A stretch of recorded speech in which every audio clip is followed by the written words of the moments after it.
Hi, everybody. Hey, everybody. What's up? What's up? We're let me pull up the chats here so we can talk some shit. Do you want a beer, Rob? I would love a beer. It's only 10:02. Hey, Nicole. Think you can grab 2 ginger beers, please? Woo, woo wee. Let's see if I can pull this up. The ginger ones, the ones that don't really taste like beer. Just Christmas. Christmas in November. Dun, dun, dun, dun, dun, dun, dun, When you're on your phone and you look at the bottom of the comments, it has a thing that says, get notified when Billie Jean goes live. I keep forgetting to tell everyone that. If I did that a long time ago, we'd be in a better place right now. You're right. Yes. You were totally right. Said like 30 times throughout the thing. Paul, can you switch cameras real fast? Okay, so the recording will go to, I just hit this convert recording button? Yeah, and then once it does, it'll go into your documents, and then you upload that into Wistia. But you have to make sure it's checked. That box is checked to it. Do you know how to grab the link from mobile? Here. Sorry, I'm Mr. Let me see. Oh wait, I know how. Or you click on the even just that now, though, right? I would just wait, what's that? You just click on the globe, right? Well, I would say just tell them to go to our page. It'll be the first thing that pops up. Brittany, can you pin the post to hang out? Jacinda, hey guys, excited for this live stream and about the topic. Hi Jacinda, how are you doing today? It's good to hear your voice, even though we can't hear it. It's just reading it.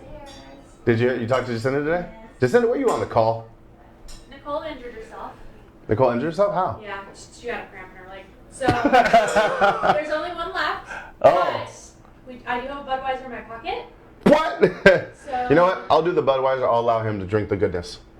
Look, That's selfless of I'm me. not too snooty to drink myself a Bud at 10:02 a.m. absolutely. Well, you like Budweiser. I do like Budweiser. Oh, Yeah, so you are you- take. But you at least have to try it a little bit. Okay. So Bring it in. Maybe we should mix it. Yeah, you, let him try that from there, and you can drink the Bud Light from there. Michelle says, "Hey guys, hi Michelle. Michelle, I love you because you're always here, and that makes me happy." Yes. Shannon Meyer says, "Hi. What's up, Thank Shannon? you, How are you?" lady. Dorian says, "What's up, Billy? What's up, Dorian?" Try that out. You like it? We'll get it going.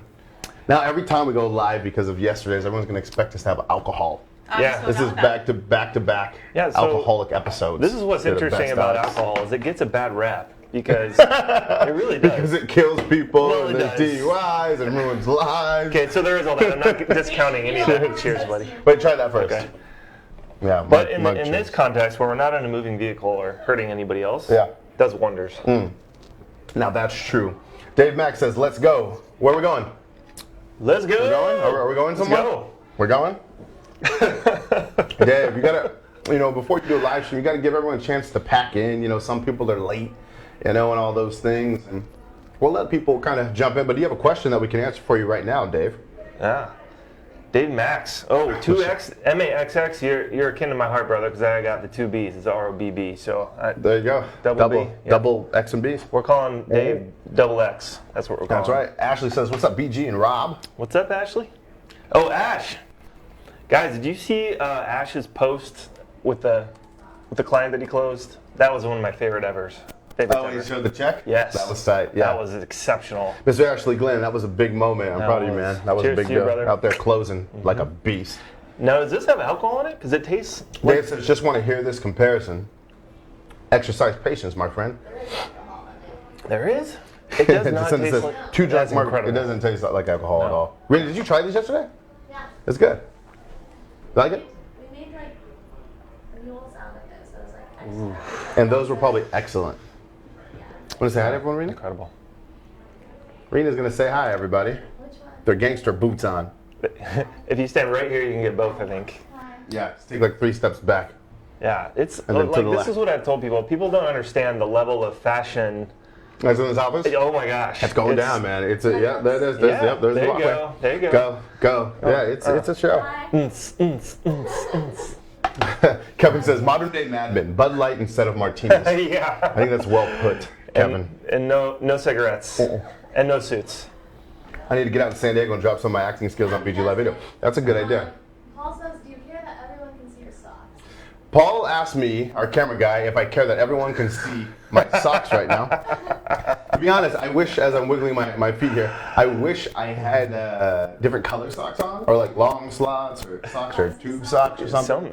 So I'm a little underwhelmed with. You need calf socks. Yeah, I needed something. Knee socks. But yeah, so I wish it was more exciting. It's just my legs and socks. So now you guys know, underneath every live stream, I'm wearing basketball shorts. Yeah. Yeah. But that's everyday attire. Rob can attest to it. I literally wear a t-shirt and basketball shorts every day. It is. And Billy and I also have this thing in common. We're both perpetually hot.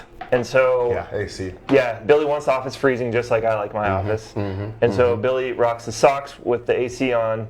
That's why we have with the gym Snuggies. shorts. For those of you who have been following us a while and you see us wear Snuggies, Yeah. it's because I always have the AC on. So they're like, well, fine, if you're going to have the AC on, then we need Snuggies. Yeah. Deal. Yeah, deal. No, that's, Done yeah, and done. I'll take it all day. And that's what you can do when you're your own boss. That's one of the things that I like about being my own boss is like, if I want to bring the dog, bring the dog. That's right. If I want to roll stinky, I roll stinky. You want to wear socks, you can wear socks. That's right. Even though everybody on the team can do that, they just choose not to because they got a lot more dignity. That's right. So they opt out. Lee says socks are authentic and show your authenticity. I can't say that word. Authenticity. Authenticity. All right. We'll get into this. By the way, you guys, I have my laptop hooked up there today, which is also there. Paul, if you can just go to my screen really quickly on the laptop, should just see google.com to verify. But if you guys go there, so I have my screen up, so if we're talking about any of your websites or anything like that, or I'm talking shit about SEO, which I will do frequently today, then yeah, that's that. As will I. So yeah, it's this. Yeah, a little counterintuitive for you. All right. Shall we? We shall. Let's get ready to rumble. What's up, everybody? I'm Billy G, and I'm here with Rob Bailey. Rob Bailey! Former SEO guy. And now Facebook guy. And we're going to talk about why. And that rhymed at the same time, okay? Yes. Michelle asked really quickly, Rob, do you have a manly dog? Because Billy's dog is kind of girly. That's a fact. You know, Michelle, this is funny. That's a great question. I have two 90-pound golden retrievers, but so 4 could beat them up. Let's put it that way. Right, that's right. You think? Let's talk about this. Yeah. I think having a 4-pound Yorkie who's over 4, come here. 4, come here. He's like freaking out behind the camera. He might come over here. 4, what's up? He's down there. Yeah, I don't know if you guys can see him. He's running around. Oh, there he is. There he is. Yeah. So let's talk about this little guy. Oh yeah, he's nasty. So this is my dog. Some people would call it little girly. I say I'm just a sensitive guy. That's it. Right? Yeah, Like see, look. If you can roll in and just be like, this is my dog. Yeah. It's kind of like No flinch. Yeah. If you're rolling a Prius and you're rocking hard, or you're rolling it with a small dog and you're rocking it hard. Prius and you're set. Yeah, and you can still pull it off. I mean, come on, that's swag central right there. Come on, good 4 job, is bud. an awesome dog. But yeah, so this is to answer your question. Wait, hold on. Who the fuck? Get your shit out of here. Someone's like posting WWE party bus tour. Someone ban that person from our chat. T. Hart Sinatra, goodbye. Come on, man. You don't want to be that guy. Bye, Felicia. Posting random shit. Like, come on. That's lame. That's lame. Alex, ban him right now. Come party with us. You got it, buddy. I'll party with you right as soon as you get the F out of here. Right? Really fast. Can you guys like and share this and comment? Because we're about to go into some deep shit with Facebook in there. I'm just kidding, TR. You don't have to be banned. Just maybe. Alex. Let's talk about it. Yeah. Alone, what's up, man? How are you? SEO versus Facebook. Before we go anywhere, Rob, tell everyone a little bit about your story and kind of where you were at a couple years ago on your, SEO fantastic voyage. You got it. So here's the story, guys. I had a $1 million SEO agency. $1 million SEO agency. Style, yep. Yes, sir. I'm from San Diego. Had a big office downtown with about 5 staff. Had a business partner, so there's about 5 to 7 of us at any given time. Was really proficient at SEO. We were very good at it. And after 3 full years of doing that, my business partner was burnt out. We had no money left over in the bank for me and my family. I got burnt out. If you don't mind, Rob, you diving in there. When you say no money left, like, what does that mean? Because people hear that and like, okay, you had no money left. What is bank? Do we give a dollar amount to that at that time? Or? Yeah, for sure. So like give like a revenue month. Like, hey, if we did this amount of sales, I would actually take home blank running the SEO agency, just so there's some real tangibles to this. So put it this way: if in a typical month, if we were doing 20 or 30 grand a month in recurring income, there was between 15 to 20% in margin in a good month and 0 to negative in a bad month, which meant that I was paying everybody else and I was always the last to get paid. Eaters eat last. That's a good quote, Simon Sinek. Leaders eat last. So I like to take care of my team because they deserve to be taken care of and invest in them. And so there was a lot of months. Now, here's how it started. The very first year, I didn't take a paycheck for like 7 or 8 months. And that was to reinvest in the business and grow and hire people. And with that side note, everybody, that's just, I want to point it out, that's what it takes. I mean, if you watched this yesterday with Regan and Kat, like we talked about it so many times, it's always the sacrifice that makes the entrepreneur. I don't really ask about people's work ethic. I assume everybody works hard to get what you want. It's not special. But what you're willing to sacrifice, that's really who defines you, what defines an entrepreneur. And so are you really, really willing to run a company, have a team that's making money at the end of the day while you're not making money? Are you able to do that while you still have priorities, you still got a family, you still got shit to do? Yeah. And it gets real. I mean, at the time I had a wife and we had just bought a house and we wanted to start a family. So imagine having that conversation with your significant other. Hey, honey, I want to bootstrap the shit out of a new company and not take a paycheck home and pay everybody else first. Well, what's the conversation like? Let's talk about it because I think a lot of people can relate. Yeah. What did she say?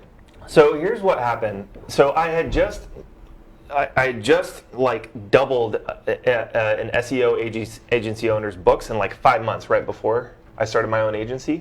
So I went in and I was like the CMO and the sales guy, and I was like... So you were working at an agency? I was working as an employee at a different agency. Okay, I don't think I knew that part. Yeah. So, and it was, this guy was shady, that's why I never talk about him. Okay. I want to keep his name out my mouth. Okay. But basically, he had promised me ownership if I was able to double his business within 6 months. Oh, wow. I did it in 5. So you're like, I'm going to take this next month off of vacation to recharge for my ownership stake. And it happened to be December. Okay? Oh, shit. So this particular individual had written this down on a piece of paper and verbally told me that he would make me a partner in his business if I was able to do that.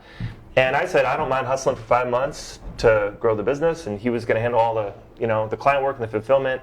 And so I was like stoked for it, right? So then what happened was in December, I'm like, hey, here's the paper, let's do this, right? We're there, we've arrived. And he totally took everything back, right? In what way? Like, I'm curious how the fuck the conversation goes, son. You walk in, you're like, all right, man, I'm ready to take on the next year. We're going to do this together. Brothers forever. Pound it. Yeah. And he just left you hanging, or? Yeah. He was basically like, oh, there must have been some misunderstanding. I wasn't going to give you half the business. And I'm like... So we played it off like, that's not what we discussed. Exactly. And I was like, number one, that is definitely not true, and you know it. And number two, it's right here on this piece of paper, this really informal, like, piece of paper that we both wrote together and signed. Oh, you showed him. Yeah. So you actually had bro. Had it. Oh, damn. What did you say? So he Still just kept trying. Yeah, and I was in disbelief, honestly. And I was like, so I know this guy, but I guess I don't know him as well as I thought I did. And that's when you really feel like a royal jerk because, you put that amount of trust into somebody. And this is like, this happens on Marcus Lemonis's show The Prophet pretty prolifically now, where he makes a handshake deal and he gets sort of in bed with somebody. And then it unravels. That's why I love the show. Something you guys should all watch The Prophet on CNBC, I believe, is the station. But a guy comes in, he invests business, like Rob's saying. But it's very raw, so you see everything doesn't always go well, which is a fantastic show. And this is just business, is what I've come to learn. But that conversation was very hard for me to have. And that conversation was very hard for me to come home and tell my wife as well. And so, because you've been making her all of these promises, things are about to change, we can do the family thing, we'll be good. Yep. And the income had just started to come in, I was like, man, I'm making good money. And so anyway, he's taking it all away. At the same time, he's posting pictures on Facebook of buying his wife a brand new $60,000 Navigator for Christmas. And this is how you know the year Navigators were in. Yeah. 2009. So, fuck. Yeah. And I mean, nothing hurts more. It's just like, dude, selfish fuck is what was probably going on in your head. Exactly. So come to find out, this is months later, but I found out that this was his like third or fourth shady, business deal. Yeah. And so that's this guy's business. He's really in the business of fucking conning other people to grow his business. Totally. Yeah. And just take. That's how it went. And I could have like gone to the mats with them, but I'm like, it's too easy just to take. And how my business partner and I were doing all the work. This guy was just sort of taking off, spending all the money. Right. And so at the time, my business partner was just an employee there. And so I said, hey, man, this is what's coming down the pipe. Do you want to leave with me and start our own company? And my business partner is a great guy. He's like super, super ethical and like just a fantastic dude. So he's like, wow, I have a pit in my stomach, but yeah, let's go do that. You know? So that's how we started our agency. So how was that split when you let the other guy know that it was off? Well, he was pretty much wanting me to leave but I told him, I'm like... Wait, really fast, we got to smile for the camera. Go ahead, Jordan, you're good now. You got about 5 seconds and we're back live again. There you go. 1, 2, 3. You can do a split of that and the candid. Hold up. 1, 2, 3. Got it. Okay. Thank you. Thanks, Jordan. All right. Love that girl, by the way. Yep. Billy's whole team is awesome, you guys. If you've never met them or called in or emailed with them, they're just exceptional people all around. All right, so it comes in, you guys actually, let's see. Oh, Isaac has actually a fantastic question, and this is good, Isaac. I like this. Yeah. He says, how should you have protected yourself? So Marcus Lemonis has the same philosophy that I do with that.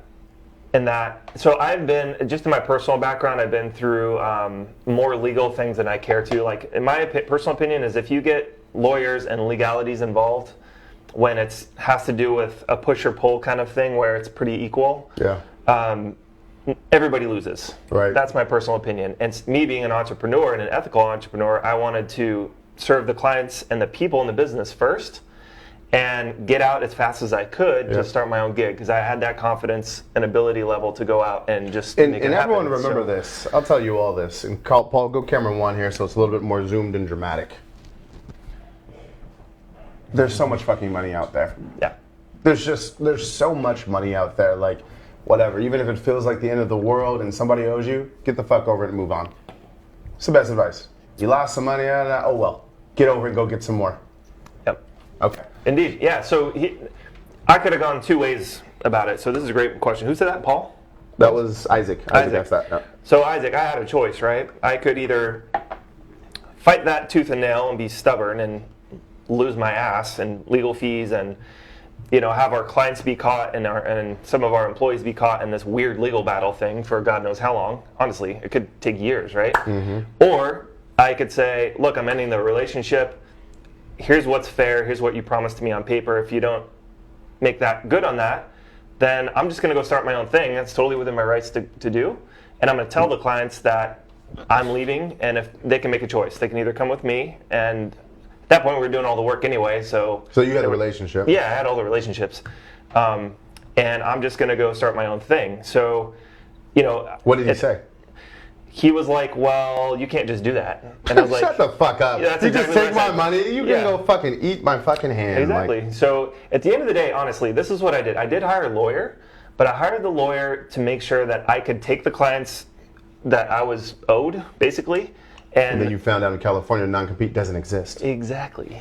Know your shit, people. Yeah. Gotcha. So in fact, I could do that, and I did do that. Nice. And so that's what got us actually. Look at this. His greed ended up costing him more in the long run. You know what happened to his business? Oh, it was gone. You can't even Google it anymore. Oh! Bye. Who's Bye, laughing now? Bye. A story of redemption with Billie Jean and Rob Bailey. Yeah. So and I don't know what he's doing now. I really don't care. Number 1, that first video. Yeah. That's it. Okay. I'm thinking about it. Story of redemption. So at the end of the day, guys, like Billy said, I was on a path to go get the money that I knew that was out there, the thing that would help my mental health, my family, my personal growth, my new business partner prosper, and leave this guy in the dust as fast as possible. I mean, I can't think of anything better that I've done in my life than that on the business front. Sure. So okay, so let's fast forward a little bit. So Rob comes in, he's working at an SEO agency. The guy tells him, look, we can partner together on this if you double my business within the next 6 months. He does it in 5. The guy doesn't honor his agreement, so Rob's faced with the decision. Do I stay with this asshole or do I go do my own thing? He makes the right choice. He does his own thing. The other guy goes out of business. Now he's doing his thing. He's got those clients now. They're his. And what happens now? We got a really fast start. And what year are we in? This is the start of 2011. Okay, cool. Okay, so I was with him the end of 2010. So I started 2011, my agency, our agency, and we got started in January of that year. So we'd hit the ground running. I would say, we got a really fast start, and I lived here for a long time. I'm good at networking, so I called everybody I knew and was like, hey, this is what's going on. I've started my own agency. Do you or someone you know need You've help always with been this good at stuff. that. I feel like doing the referral thing. Since I've known you, I feel like you've done well Yeah, with and this is a tip, guys. Like, if a lot of people think they have to go out to a cold market that doesn't know anything about you to get started, Right. when really the lowest hanging fruit, and I promise you, even if you don't have, if you're like an introvert, there are people that you can call right now and say, hey, listen, I'm a Facebook ads expert. I don't know if you knew that. Chances are you didn't, just because I never called you to tell you like I'm doing right now. Yeah. And if you or anyone else is a business owner that looks like this, that has this problem, please let them know that I can help them. I love it. And yeah, and Cheyenne can testify to that. She just posted, I talked to her last week and she's like, I can't get anything going with cold emails. Yeah. And I said, post something to that effect on your Facebook wall and see what happens. And boom, she got 10 leads. There you go. Love it. Guys, just because Closed people mouths don't get fed. Exactly. Do we have a wireless cam downstairs? Can we show that wall? Or we don't have any wireless Oh, right now? do Do we have it. wireless right now, Paul? Then fuck it, never mind. But literally on our wall, if you guys have seen it, we literally have a fucking picture of a gorilla, and it says closed mouths don't get fed. I can actually pull up on my Facebook. Don't go to my Facebook yet, Paul. I'll pull it up while we continue the conversation, and I'll come back to it. So here's the point, guys. Is the point of that is that I was in hustle mode. I was more motivated than ever. I had a chip on my shoulder for the first few months, of course. Hell yeah. And I want to come out swinging. So what I did was I said, listen, I'm going to call everybody that I know, business, personal, whatever, tell them what I'm doing now, right? And everybody was happy for me. Oh my gosh, you're starting your own business? That's incredible. So what I had to do was tell my wife, and this gets back to the original question that you had, how did that conversation go with my wife? Well, it went something like this. Before, that's a great cliffhanger. Great cliffhanger. 1 second on that. Okay. Ask for referrals. That's the biggest tip. Tell people what you do. Most of you are sitting on clients, but because you're too afraid to open your mouth, it doesn't happen. So Paul, now go to my monitor. I'd like to show everybody what's on my screen here. Yes. And you will see a giant gorilla that's directly below us right now in our kitchen downstairs. It says, closed mouths don't get fed. I believe in it. I think it's huge. You want me to put people on blast right now. Nicole, come upstairs. You guys want to see how real this gets about the referral thing. Nicole Noso, come upstairs, please. ASAP. Paul, can you yell to Nicole and tell her to come upstairs? There she is. Come on over, Nicole. Just wave to everybody here. Okay. This is Nicole. Come on over, Nicole. Come around. Now, Nicole, everybody check the fashion. She got the wash denim jacket. Yep, get it. Okay. The vintage t-shirt. We out here. See you voguing now. There we go. So, everyone, this is Nicole. How long have you been working here now? Almost a year. Almost a year. She's coming up on her 1 year. When Nicole first started, when did you start? You can talk on the microphone here. When you first started, Where's the mic? It's here. It's this one here. Hold on. January. Yeah, January. So she started in January. This is this true story. It's happening right now. And when Nicole started, you were first doing data entry, right? Yep. Yep. So she was just kind of coming in, getting her foot in the door, working hourly, so forth and so forth and so forth. And so literally every single person in this company right now is on salary. I believe in it. I like them having investing stake within the company, so they're more excited to grow. I do bonuses a lot and incentives and all that shit. But Nicole didn't get it because she was on hourly. She was I'm still trying to figure out Nicole. Do I really like her? Is she a long-term player? But one thing that I believe in is if people don't ask, don't give. I don't want anybody waiting on their fucking heels to make something happening. So Nicole really deserved a raise or to come salary probably about 2.5, maybe 3 months before she actually got it. And the reason why I didn't give it to her is because I didn't ask. she didn't ask. She didn't ask. She never asked. She asked the phone line. She finally came around and decided to ask. And when you asked, what happened? I got it. That was it. It was just as simple. So closed mouths don't get fed is like the realest shit ever, especially in this office, as you guys can see, my monitor or whatever it is. Did you show it, Paul? You good? Paul, did you show it? Yeah, so Paul showed it. You can show it again one more time. Love it. Thanks, Cole. Good job. Way to ask. Well done. And then also, too, closed mouths don't get fed. Another example. She just recently got another promotion, and she's going to be doing all of our YouTube advertising. Let me tell you how she got it. We were sitting down. We were having a meeting, and I said, who wants the role of YouTube? She said, okay, I'll do it. That was it. Closed mouths don't get fed, people. Boom. That was it. Boom. Good job, Nicole. Thought you had a friend. I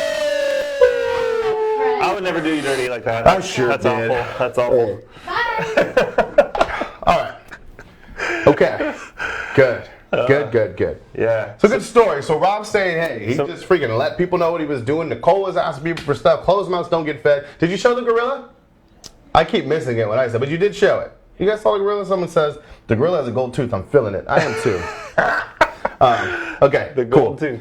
I love it. And by the way, I'm sorry, but if you're an employee somewhere and they have that on the wall, I think that you should make a point to like overemphasize that to yourself every day. Like if you work at Facebook and there's stuff that's happening and you're not like proactively getting into that, or if you're at an internship or something and you're just checking in, clocking the punch card every day, like guys, have some common sense and awareness about yourself and where you fit into the marketplace, because in the ecosystem, from the smallest little tiniest thing like the person you're sitting next to all the way up to where you and the business that you operate in fit. Because I can't tell you how many times like my campaign manager and my assistant in my business, they both were at like the dentist and the chiropractor the other day, and this happens in natural conversation. So it went something like this: oh great, I'm doing your kid's teeth, or I'm doing your teeth, or I'm getting you adjusted. So what do you do for work?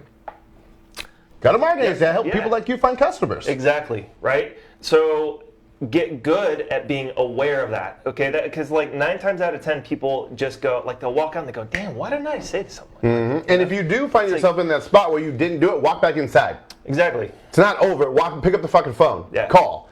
Okay, so Rob makes the switch. He's doing his own SEO business now. He calls up everybody he knows and he asks for the referral. And the reason why I'm recapping is so you guys can write down the notes and take them, right? Yeah. Because you guys got a pretty incredible progression here, as we'll continue going into. So anyways, now he's got his own business, but yet he's still got a wife and other responsibilities, and she's talking about family and everything else. And so how's the missus going? We're about to jump into a conversation there. I think that's important. Yeah, so we're following up on the cliffhanger here, right? Mm-hmm. Okay, good. So this is the conversation that kind of went down with my wife. And Stephanie Blake, I saw she just hopped in. Stephanie, what up? She can relate to this story, right? So, like, essentially the conversation was something like this. Honey, you just saw me build a business, basically. And I've got the guy who is fulfilling all the work in to be a partner with me if we can take this leap of faith, right? And then she said, well, what's going to happen to our income? And I was like, to be honest with you, I have no idea. There's probably going to be some months that I make nothing. And so I was very transparent with her about that. Kept it real. That's important. A lot of people try and hype it and say, honey, don't worry. We're going to be rich next month. I got this. Yeah. And so, but I did follow it back up with, honey, we could be very rich because and it's going to happen. It's worth it. Yeah. Because here's the thing is I could go be a digital marketing employee somewhere, make $5,000 a month, and just be under the thumb, which is not for me. I've tried it multiple times and I've pretty much failed at it. And I let her know, number one, that I would not be happy doing that, and number two, that it would limit our goals as a family. And also, point this out. Rob said, I would not be happy doing that. Yeah. In other words, some people are happy doing that. That's fucking cool. Yeah. Sometimes there's moments where I'm sure you would be like, fuck all this shit. I just want to be a fucking employee somewhere and just show up and fucking bounce. I mean, seriously. It's happened. So decide what's best for you. Like, I know right now entrepreneurship is making this movement of being really, really sexy, but like, there's a lot of unsexy to it. And to be honest with you, I know a lot of really, really super talented people who are, again, self-awareness is so important. Gary Vee pounds this in his messaging, but I know people who are like, I know that I could go do that, but the exchange is not worth it for me. Yeah, and it's not a lot of time. Yeah, and so I think like understanding, getting down to your deep core and understanding your why is so, so important, because that's what I use to sell, if you want to use that word, sell my wife on starting this agency, was my why. I want to be able to take my son to school every day. I want to be able to pick him up at lunch, which is the best part of my day, honestly. I want to be able to take him to swim classes. I want to be there when he's got, the costume party or whatever. Yep. And I don't want to sacrifice my income. So that means I'm hustling nights, weekends, holidays, whatever it takes, right? Because it's all falling on me. Yep. But I wanted that. I was very self-aware of it, and I wanted all of that on my shoulders, right? So you won her over, hit her with the keywords there. I want to be a better dad. I like your positioning there. Right, yeah. So she's on board. And so now you have this SEO agency, and how does it go? So we got a fast start, I think. Like the first year we did like 100 and change, like 125, something like that. And that wasn't bad, because you guys got to remember the first few months are just really slow, right? Like you're still getting your stuff together and getting everybody involved and like learning what a business is. Exactly. So bookkeeping, accounting, I'm like, I've never done that before. Like, time to figure it out, You got the transition of, okay, I realized the old guy I was with did a lot more than just what was on the surface. You're seeing the CEO duties. Exactly. So that was true. I did in that respect, and as far as, and this is something you guys are going to realize when everything is on you, is there are things that are way more important that you should worry about, and then there are things that you should deprioritize. Okay, so for me, I'm terrible with bookkeeping, stats, numbers. Like I'm good actually at math. I'm very, very good at math, but as far as like the task and the skill set of accounting and bookkeeping, I'm terrible. So I tried to do it for a few months, and I was like, I should probably bring a professional in, you know? And that's huge. Now Rob's talking about delegating and bringing other people on to fulfill his weaknesses, knowing what he's strong at, knowing was like, dude, this is not my shit. And before we go into the details of like the SEO agency, what are the benefits versus doing Facebook ads and all that good stuff, do me a favor right now, and there's a button on your stream, whether you're watching mobile or desktop, that says get notified. So every time we go live, you know when we're going, because when we go live, you know we're about to bring some shit and entertain you. Entertain, educate, execute. But go ahead, click get notifications right now. And then if you're a superstar and you found this a little bit helpful so far, getting to actually talk to motherfuckers who are out here in these streets doing it every day, then go ahead and share this. Share this right now. That means you're a good person. For those of you who don't share it, at least like it. And for those of you who do both, you're a really bad person. I want you to know that. Like, zoom in right here, camera number 1, Paul. You're a very bad person if you do not share this stream. Yeah. You're not good. And I was just reading in Time Magazine that also a kitten dies for every time that you do not like this video. I saw that. Actually, Forbes, I believe, printed up a follow-up to that about not just cat, but it's an epidemic. Dogs lose a leg. There's like a save the animals because you didn't like this video. It's a fact. Thing. Yeah, so it's happening. It's appreciated. So continuing on now that we've saved those precious cats and dog. What's up, Chris Johnson? How you doing, buddy? Chris dropped a bomb. He said, happiness is key. Do what you want and reverse engineer the life you want to create, 100%. So now Rob's got this SEO agency, okay? He's doing his thing. The first year they do about 125K, which means they're averaging right around like that 10K mark, right? Every month they're doing about 10K, perfect. Now let's talk a little bit about SEO. What were you charging those clients? So So this is what ended up happening. We got a lot of friends and family in who were like, month 1, just sign me up. So we had a lot of like $300, $500 clients a month. Okay. And they were can you help people understand, especially those that don't under SEO, including myself, on the pricing that, because that's not my world. But like, what's average for SEO? What are most competitors charging? How high are some people charging? Sure. So for a small local business like a jewelry shop or a dentist's office or something like that, $300 to $500 is on the lower end. Excuse me. And there's a lot of shitty companies that they used to be the yellow pages and now they're trying to get into SEO, for example, that are just not doing very much to improve their results. We charge that amount. So our clients were getting a deal because our chops were very, very good. So something we should probably charge between $1,000 and $3,000 a month for, they were getting for like a smoking deal at $300 to $500. Nice. So like for a small retail or small, service-based health profession business, I would charge anywhere from like $750 to $1,000 a month. Okay. To do a good job with it, though. And guys, this is to note too, is that Rob's ability to sell his shit right now had everything to do with he had a skill set, right? Yeah. He was able to do something that others cannot. I can't stress that enough. If right now you're really evaluating yourself and you really can't do much, you're not that good of a salesman, you can't do videos, you can't do SEO, you don't understand Facebook, you don't understand persuasion, you don't understand, persuasive writing, you don't understand live streaming, like whatever skills you have is directly correlated to the income you make. So right now, look at your bank, and it doesn't matter if you're making a ton of money or if you're making a little bit of money, look at your bank right now, and if it makes you feel unhappy, it's because you lack skills, meaning you need to learn more, period. And if those who learn earn. Yeah. Yeah. Okay. And here's what happens is you gain a skill set that's valuable in the marketplace, meaning it's something that people actually want, okay, or need, even better, right?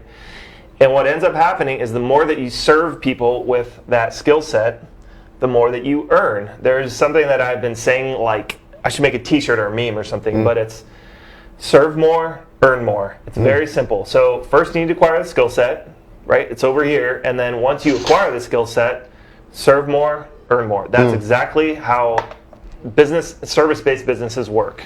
That's 100%, man. Yeah. So honestly, but here's the game. The game is how much of value can you transfer for as little output as possible in a service-based business as well. And this is a recurring thing that you're going to find out. That's why SEO ended up not working as a service for me, is because it required more and more and more and more manpower, effort, expertise, time, sometimes money, to get the result that ended up giving the benefit in the marketplace that warranted the price that I was charging. Okay, so like if I was charging a client $1,000 a month, they needed to make at least that back or feel like they were in order to keep paying me $1,000 a month. That's and usually they got to make 3 times over that to really be happy and keep going. At least, 10x is like what I shoot for now, and that's on the low end. Yep. You know, so like if they're at 3x, they're kind of like, I don't know, can I do it myself? Can I find somebody cheaper? Like I don't know if I really believe that these are the kinds of results that I'm getting. So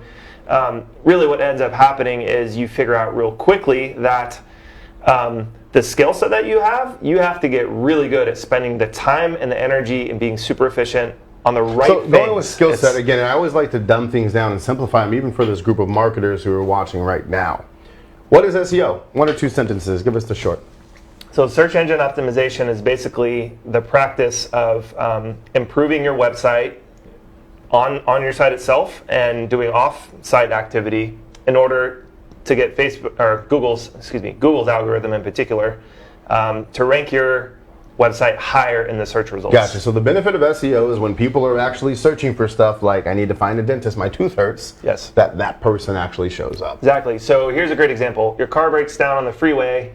Call AAA. First thing they ask you is where you want to take your car, and you got to go to an auto mechanic shop. And so you're extremely motivated to find somebody on the side of the road and type in San Diego Auto Repair Shop. Yep. Right. So the first few results really matter because if you're on the side of the road, or your kid's crying, or you're in the store, or you're busy, or whatever, you're not going to sit there and look through 100 results. You're going to look at maybe 2 or 3, maybe. Usually the first one you're going to click it and go. Yeah. So that's how that whole thing works. Is somebody has an intent or a stimulus offline, and then they go into Google and use it to search for the solution to the problem that they have. And our job as SEO professionals was to rank those. Rank them so they show up. All right, so here's Rob. He's got a business. They're doing about $10K a month at this time. This is year 1. He's got a skill set. He actually genuinely helps out local businesses. That's huge. So what's wrong? Things are going. You're kind of getting a good start. And what the fuck happened? So here's what happened. I finally started, I would say in August or September of that first year, I finally started paying myself a very menial salary, just something to take home to help pay the bills. And my wife was working, so we were fine at home. But what was wrong was that so if you guys go get an office space, they're going to give you either TI, which is tenant improvement funds, which means they'll help you build out the office how you want it if you sign like a 5-year lease or 10-year lease or something.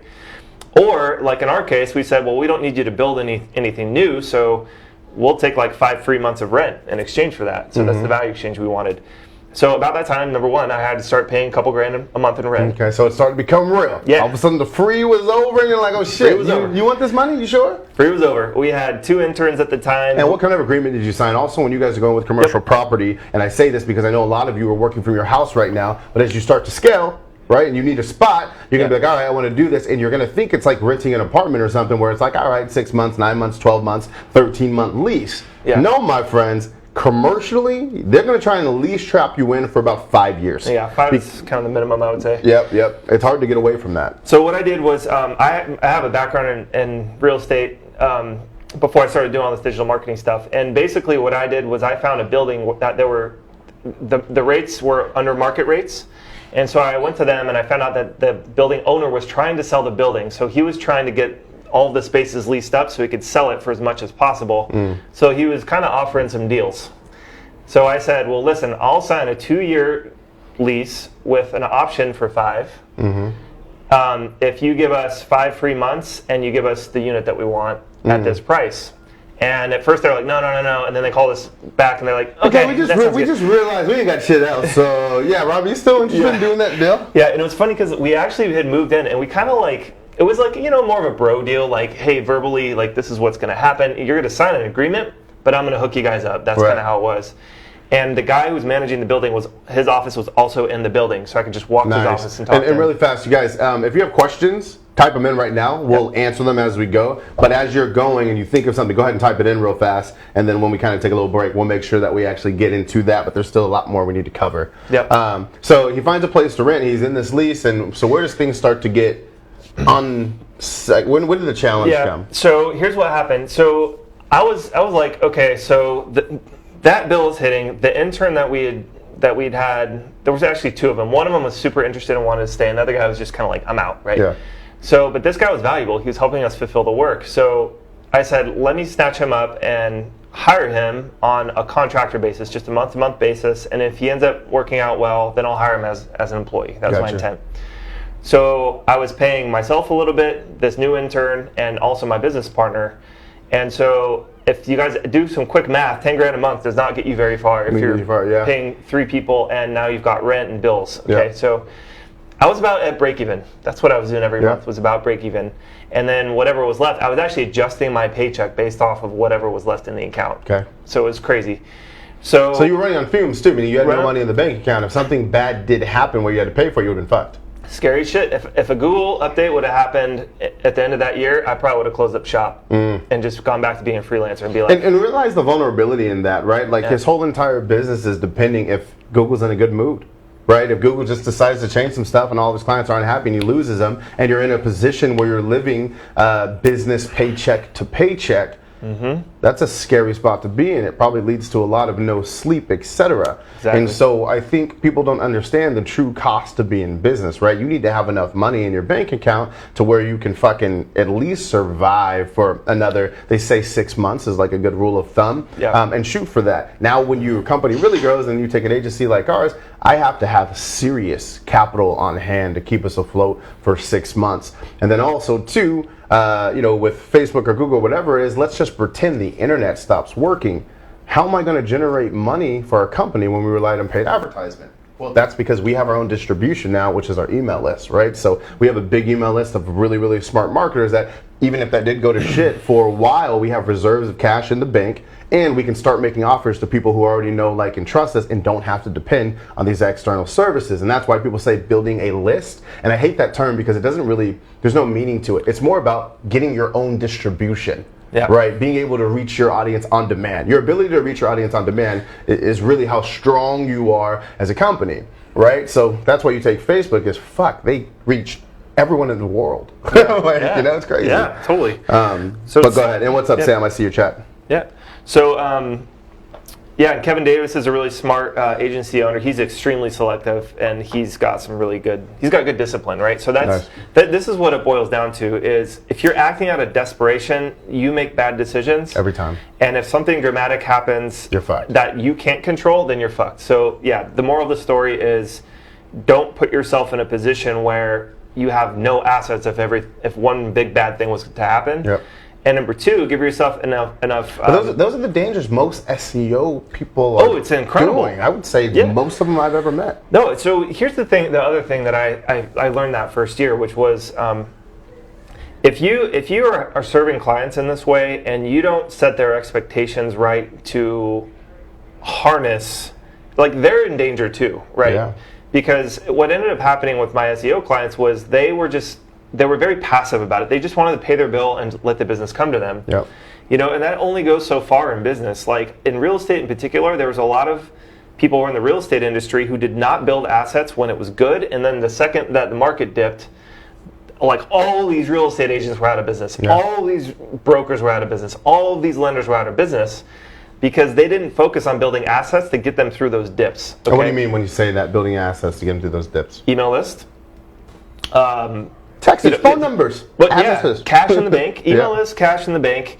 Any sort of, now today, with digital, it's audience. So if you've got followers on YouTube or an audience in a pixel built up on Facebook, you can use, those are all points of leverage so that you could just turn around the next day and go, well, that happened, that sucked, but I still can go out and be competitive in the marketplace, create value, and make money, So like Billie Jean can go, like if Billie Jean just got on a plane flight to anywhere, and just got dropped in, like, let's just say podunk nowhere, like a really rural area. Been there. He could just fire up, an email, a Facebook Live video, like a bunch of stuff, and probably put a live event on, like in some city where nobody knows him, like literally, right? And that's the true power of like having the skill set combined with the assets. I think that's the thing that most people, getting by is one thing, but when you're truly building a business, you build more and more digital assets and offline assets. That's when you really get a ton of leverage and it creates security. Gotcha. And then also too, side note, and then we'll go on to a couple other things that are really important for SEO and Facebook.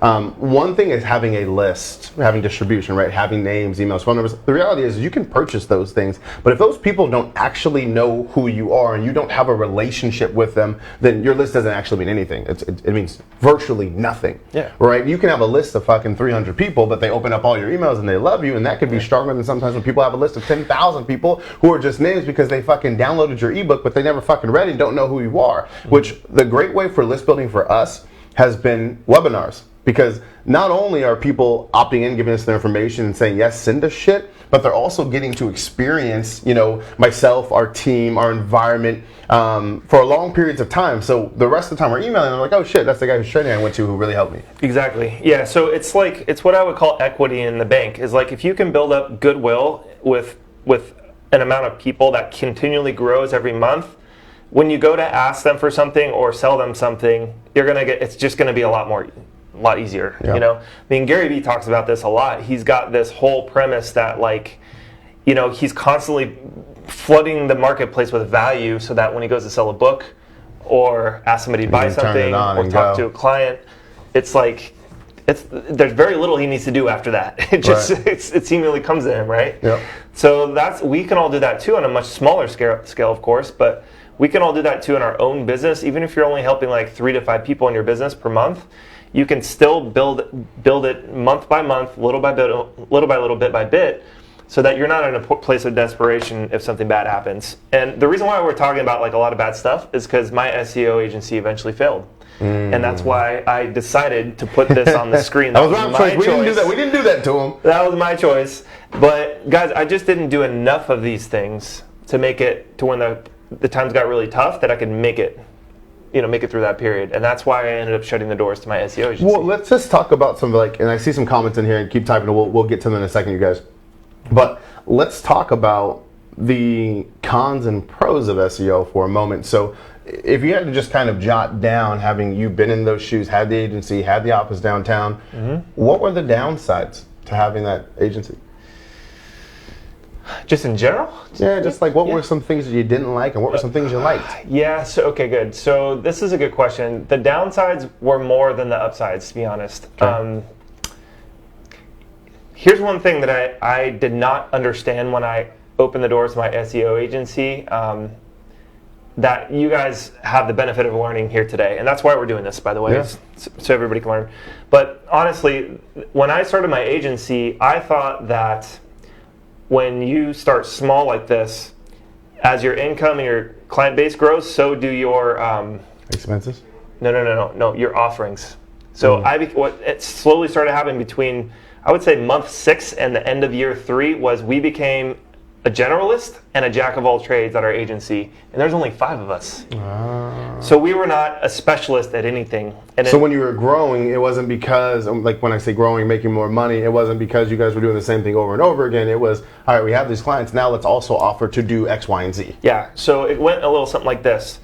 The small business guy is great to serve, and he just needs SEO, and that's fine, he's happy. But it's very hard to scale that at $300 a month or $500 a month or $1,000 a month. To small businesses. It's a tough sell. It's hard to retain them typically for something that's sort of like mystical and very hard to connect the dots on. I promise you, one day your phone will ring because of the way you show up. But we also can't control a single thing about it. So we're going to cross our fingers together and see what the fuck happens. Exactly. That's a tough sell. And basically you're buying me. Like, you like me, so you're doing business with me. That's what I was selling, right? But what happened was that the clients, I was like, okay, then we need to go get bigger clients with bigger budgets. Then when you get to the bigger clients with bigger budgets, they go, that's great, but we don't want to write the blog articles. Can you do those for us? We don't want to do the off-page optimization. We don't want to do the on-page. We don't want to maintain our WordPress site. So when you had to take on those additional services, but you only had your team is this big, it fucked up all the margins and everything else about it. Totally. And you get these clients who are getting bombarded with seemingly better offers every day in their inbox, cold callers, again, yellow pages, yodels. So competition was really steep because everybody was saying that they can do it. And constantly like, well, I just talked to this guy from Yelp, and he said he can do what you're doing for $100. Exactly. And And honestly, we get most of our business from Yelp. It's like, really, do you? Have you been tracking that from are you using a call tracking service so that you can listen to all the calls that come in and people tell you where they're coming from? Does your staff even ask where these people are coming from? And they go, well, no.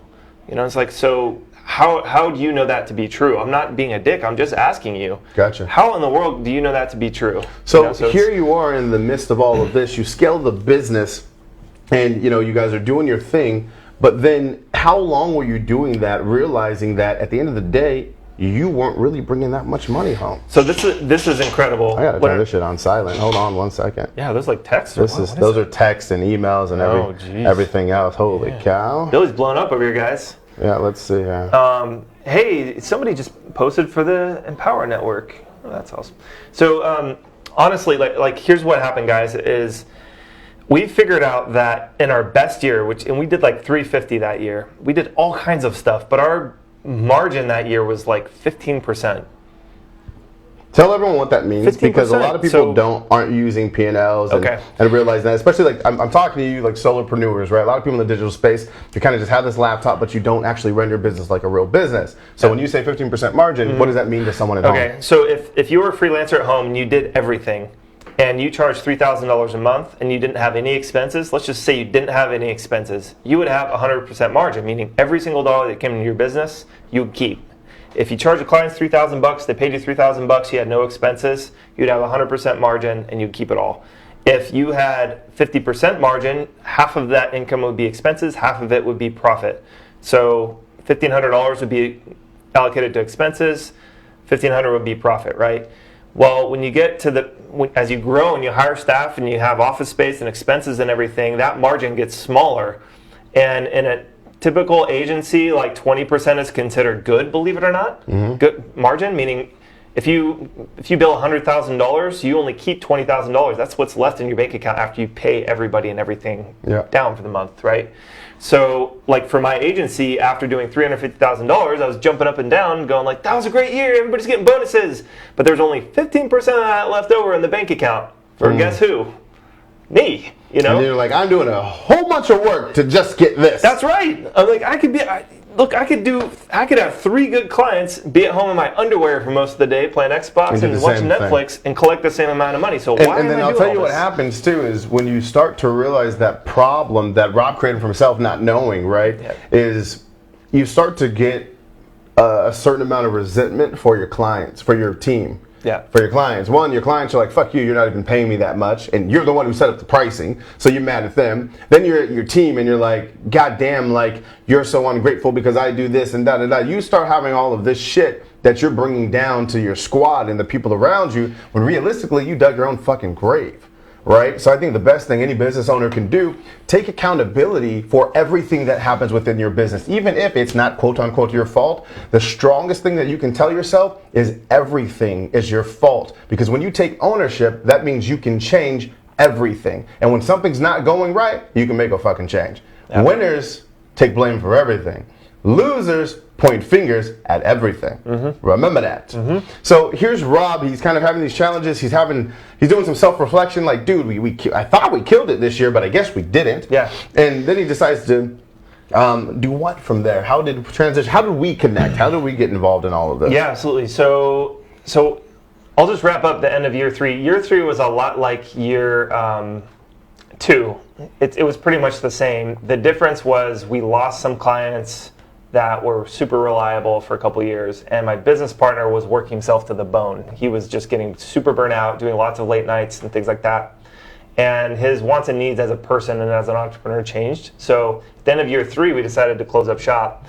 And it's because... What did that look like? Can we go there? Yeah, of course. So because here you are, Rob's doing his SEO thing. He's got a cool office downtown. He's got a team. A lot of people outside looking in would be like, this motherfucker has got it like that. So then when you're making the transition and you're kind of shutting it all down, what did that look like? What did it feel like? So it felt like shit, to be honest. That's why, guys, if you were at Billy's live event or if you have heard about it, I got on stage to talk about my experience with Billy, and I sort of recapped this story. And the pinnacle for me was at the end of year 2, I actually gave my business partner my bonus because the guy was busting his butt. Wow. And I I kind of like was, half of me was like, you deserve this, and the other half of me was like, I might be losing you, you know? Right. Because he was being pulled in so many different directions, and he's a crazy introvert. I'm the guy who books all the business on the front end and handles the clients, and he was the guy who had to deliver all this work that we were sort of desperately So and you're booking. like selling stuff, you're like, I don't even know if we can do it, but he'll figure it out. Yeah. So okay, I see. Yeah. So, and that's another place, like, I had to own the fact that I was doing that to him. So that was a very big pill to swirl, and a big,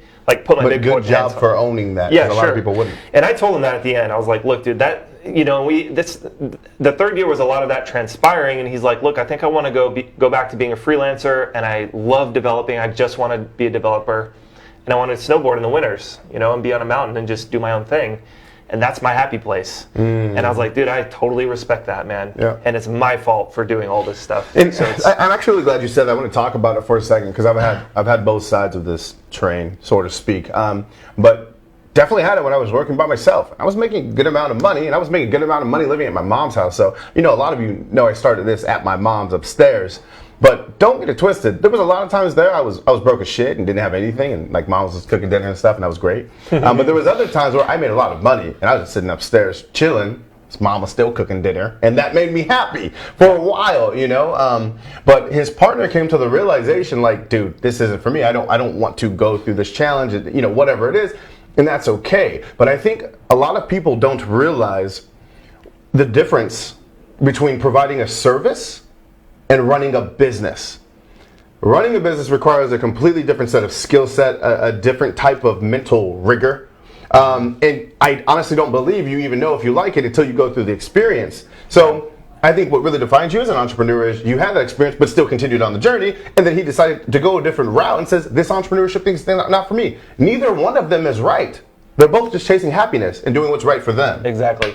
And guys, just to fast forward to today, my business partner could not be happier. And that's an important lesson that I think that is something to study. Like, if you're considering going bigger, understand what that looks like before you go into it. And I'm not saying that you should or shouldn't do it. That's up to you, obviously, to decide. But again, self-awareness. Be aware of the transition that needs to take place to become a leader, and the pills you got to swallow along the way, and be ready for them. Because a lot of people get blindsided by that because they just check out the whole way. And then all of a sudden they wake up one day and everything comes down at you seemingly in one shot. And that is tough, you know. So would you say you closed down shop? Was this a low for you? It was a huge low. Yeah. So guys, I can't tell you how bad it felt for me to be like, because everybody thought we were doing great, and we were on the surface, okay? Right.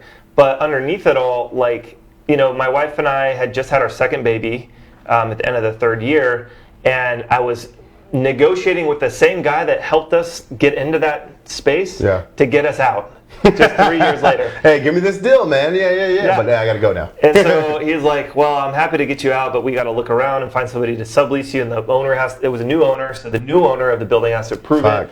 And so I had to actually like promote on. I'll show you guys the YouTube video. It's a private video, but I'm happy to share it with you guys because we actually made a YouTube video of me touring the space to blast it out there and get people to come in and sublease it, okay? So that, I was fine in the video, but like at night, I'd be like, that felt like shit, you know? So, you know. Guys, this is real right here. You should fucking can you type thank you, Rob, for being here today? A lot of people won't fucking come up here and talk to fucking 135 people. By the time people are in and out, like fucking 1,000 people coming here and just sharing his shit. Dude, you know what I mean? Like he's got this fucking company going on and they have to shut down, and now he's doing a YouTube video to get somebody to sublease his place. Talk about a slice of humble pie. And guys, like a lot of my family and friends don't even know this, but like they're not into business, so that it doesn't, like, you know, if I told this story, they'd think it was a sob story. I'm sharing this with you guys today so you can learn from it. Exactly. And you basically like understand what it looks like on like in a very real, like this happened to me level. If you don't position yourself well in the marketplace, which is what this whole thing right here is about, like that's what we're going to get really deep into. Absolutely. Did you have any kind of like coaches or mentors or something while you were doing any of this? I had one business coach, Coach Carrie Kaufman, who's a small business coach here in San Diego. She's fantastic, but I couldn't afford, like I hired her on and off when I could. And so there was nothing consistent, nobody consistent. Gotcha. And we're great friends now, and I recommend her if you guys know of a small business in particular who's not a digital marketing agency, but more like a plumber or an electrician or an accountant or something, she's incredible. You should look her up. But I did not have the support that I needed from somebody like you who's been through it and who's like already ahead of me in the business that I wanted to have. I did not have somebody like that. And also too, when I was starting off, I didn't either. Like, and I think, you know, and you guys heard me say this before, but I cannot count, literally, I cannot count or imagine the amount of money I would have saved in mistakes if I were to simply found somebody who accomplished what I wanted to create. And paid them. So some people say, you know, like I couldn't afford coaching. The truth was I couldn't afford not to. Right? And I fucked up a lot, you know, and I think, would you agree that if you had someone kind of in your corner, already had the SEO experience, getting to where you want to go, you may have been able to do things a little bit differently? Of course. Just if I understood to specialize and to be disciplined about who I take on as clients and to get case studies and position ourselves properly, like positioning in the marketplace. Right. You know, our friend Mike Cooch. Good guy. Yeah, great guy, great marketer. This guy's really fucking smart. If you guys don't follow Mike Cooch, you're sleeping. That's the homie right there. Oh, he's good. And his trainings are like top notch. So I actually can't believe how little he charges for them either. Very easy to get into and learn from. But Mike has a relationship with this guy. I think his name is Josh Nelson, the plumber SEO guy. He's in Florida, and this guy just helps plumbers with SEO. He has 2 packages, and he's on the Inc. 500 or 5,000 list every year. So narrowly focused. Helping plumbers. It's so funny. Plumbers, that's it. PlumberSEO.net. And he has a digital product called like 7-Figure Agency or something because he's teaching people how to do what he did. He gets it. So this guy's like you. He's focused on sales. Yeah. He's got a fantastic team. He's got like an office that looks similar to this. Yeah. It's very fun. It's very upbeat. But all they do is help plumbers with their website and SEO. Love it. And I think maybe their PPC. Yeah. But that is it. Yeah. That's it. He charges a good amount because he gets some crazy results.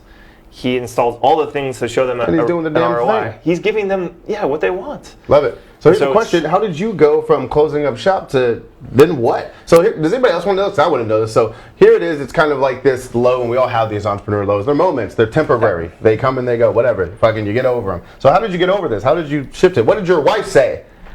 My wife... That's the question. Bless her heart. Bless her heart indeed. You might go buy her something today. So, yeah.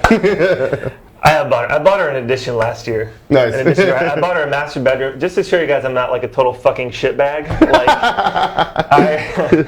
Once I started making money, last year my wife and I invested into a master bedroom in our house, and we paid off all my student loan debt, which is a blessing. And then what was the other thing we did? Oh, I took her to Hawaii 5 years early. Now she's getting vacation, you know. But it's one of those things you want to hook your girl up. You know what I'm saying? Like the ones who write her down, like most people don't know this. My girl right now, like I was staying at her house.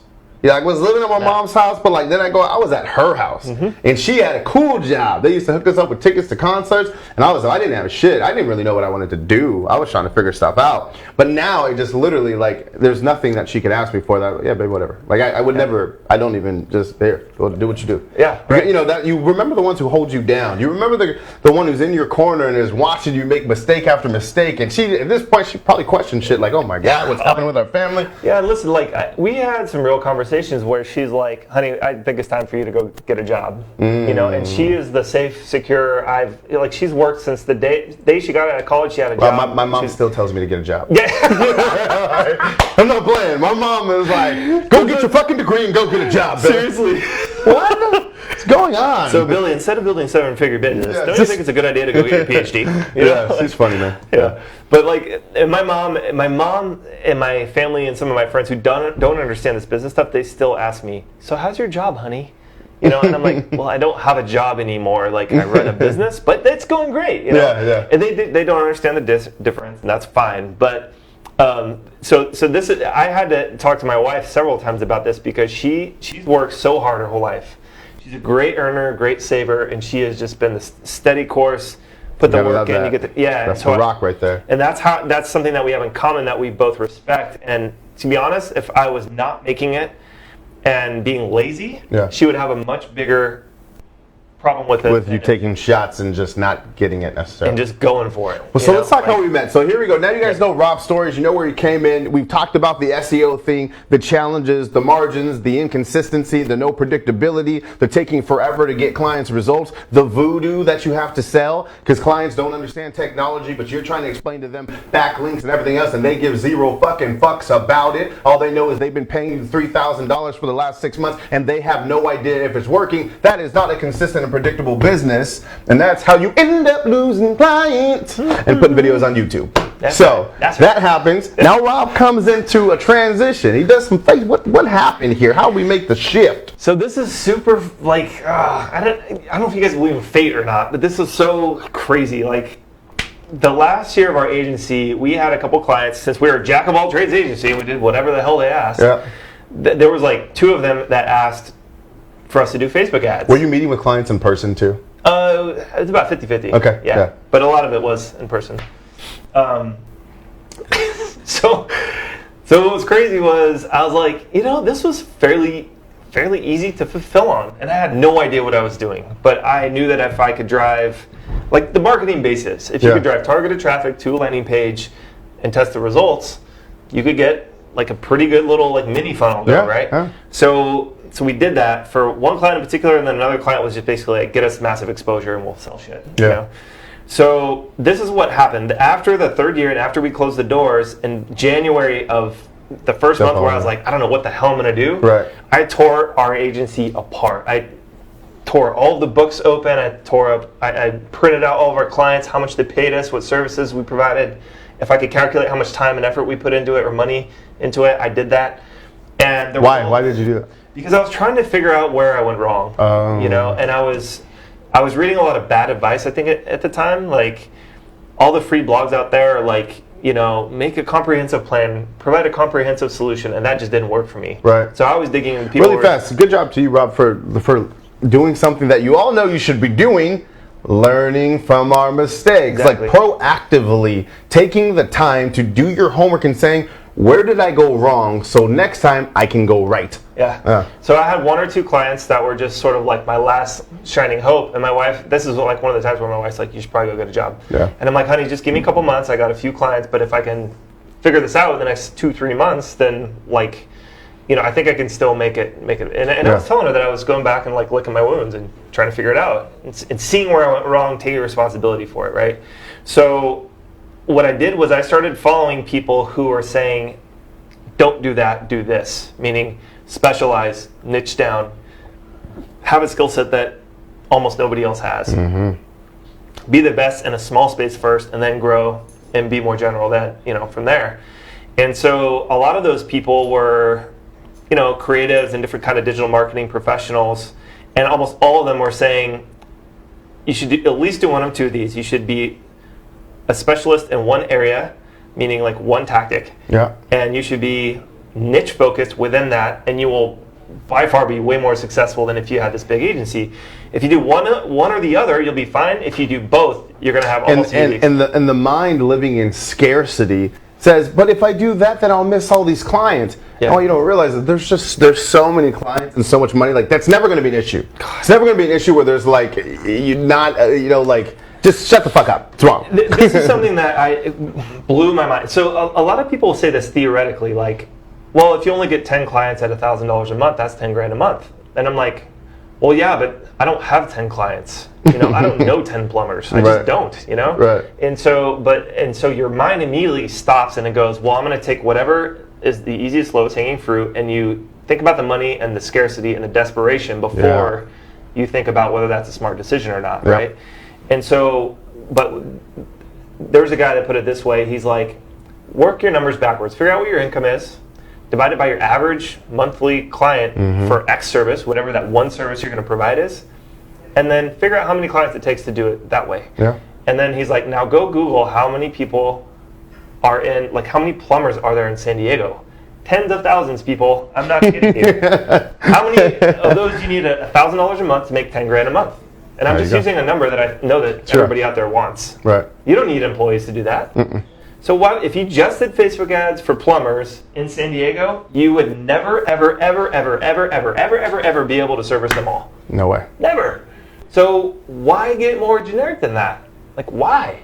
And that was something that I had to And also to chime in, what a lot of people don't realize, and the reason why people don't realize it because they've never been there before, right? Yeah. Like most people haven't scaled up and had an agency. Like all people think about is I want to grow my business, but you've never done it before, and you don't know what you don't know, so you grossly underestimate what's going to go into it to bring it into fruition. And then what you realize is when you have a lot of moving pieces, you have a big team, you got a lot of overhead, you need consistency and repeatable processes. Our income as our agency side has been, there's a direct correlation with the amount of services we offer and the amount of money that we make. When we're offering this amount of services, our income's like down here. Yeah. When we're offering 2 core things, our income just fucking spikes up. Because we know what problems we're going to face. We know how to speak to that audience that likes those services. Everything becomes streamlined. And unless you can repeat the same thing over and over and over again, it's impossible to scale without completely going to shit. Yeah, and on that note, I found that doing a new vertical in Facebook ads, which is a fast one to get into, is about 20 to 30 hours of work to figure all that stuff out, right? So if you do all that work once, the good thing is you can cookie cutter it out with Facebook ads and a little 2-step funnel, right? So each client after that is only 2 to 3 hours. 2 to 3 hours, charge the same amount, deliver the same amount of value. In SEO, first of all, in SEO, everybody on my roster looked different except for a couple of clients. So 20 hours, 20 hours, 20 hours, 20 hours, 20 hours. Guess what? With SEO fulfillment, the next month, 20 hours, 20 hours, 20 hours, 20 hours. Okay? Yep. So when you look at it like that, that's why I tore all my stuff apart.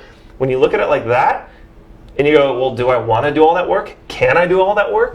Does the math work out? The arithmetic of it? If I'm paying this employee X amount of dollars an hour, and I know it's going to take 20 to 30 hours per month per client, you know, like, guys, just do that real quick and just do it on a notepad. Don't get fancy. Like, this is just business. Pen and paper. Yeah, I mean, Warren Buffett, he's got a quote about the economics of business. Like, you can't help bad economics. You can only push a string so far. You can only polish a turd so much. Like, if the economics of your business model are off, and we're all in the recurring revenue business model. If you're a digital marketer, you're in the recurring revenue business model. That is your model. Yeah.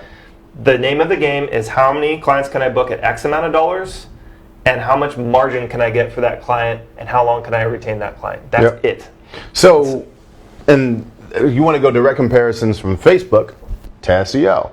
So, Rob was saying it takes him 20 to 30 hours on the SEO side to fulfill the client's needs to actually make them happy, and that workload never decreases. It consistently stays the same. So what his point increases. Or increases, right? So for example, you know, he brings on a client, he spends 20 hours getting them on board, and then the next month he knows he has to account for that again. Therefore, if you have one employee, at max they can really only handle what, like 1 or 2 clients, or, like, you know what I mean, at max. And then there's no margin in that unless you're charging each client 50 grand. Then you take an agency like ours, very streamlined, very focused. We sell one thing and that's results. Then we do the same thing to get them every single time, again and again and again and again and again. You know, our account managers will literally service between 30 to 50 clients at a time. Think about that. 2 to 3 clients to 30 to 50 clients at a time, because we're that laser focused. This company A here will never have the opportunity to be as profitable as company B, because we can just do more and we get results faster. That's the ironic thing about it with Facebook. We're bringing them results within 24 hours of turning on their campaign. So these people are waiting months to get the same results that we get in a few fucking hours, and it takes us a fraction of the time, and over time it typically becomes less, but then when it comes to managing things, you got to learn some things, etc. And that's that. Now, the beauty of the opportunity with Facebook right now is everybody lives in this world of Facebook doesn't work. Oh my God, no, Facebook's so horrible. My customer's not on Facebook. 1.7 billion. My customer's not on Facebook. What the fuck? Wrong. Those are called rationalizations. Rationalizations are spelled L-I-E-S. They are lies that you tell yourself to feel better about not taking the time to learn Facebook. It's very simple. If you don't learn Facebook right now, how to use paid advertisements and make a lot of money from them, you will go out of business. Period. Yeah. And guess what? In another 3-4 years, who knows? It may fucking change. It may be the next thing. Yeah, but the point is, whatever the fuck it is. But whoever is not fucking changing, you are fucked. You're gonna go out of business. You're a sitting duck. Yeah. So those who learn and continue to learn will always fucking earn. Mm-hmm. Mm-hmm. Indeed. Truth. Truth be. So guys, Truth be. And that's the reason why I bailed on SEO and I only do Facebook ads now. That is the exact reason, was I knew that I had to evolve, and instead of being stuck down here in the wake of something that's only getting harder, it's like swimming upstream. Mm-hmm. All the competitions that right now, I love when people say Facebook doesn't work and I don't want to go. It makes me happy. Yeah. Because I know that, our community, our group is just going to fucking grow and take advantage of all that. And by the time these guys decide to shift over, we're already on the next thing. Exactly. They're just so asleep. So it's a beautiful thing. There's almost nobody who does this well. Who does Facebook ads well for small business, for local businesses. Mm-mm. This guy is the best out there. I've seen them all, and this guy's agency does more volume than anybody I know at a lot of other agencies, period, Facebook or not.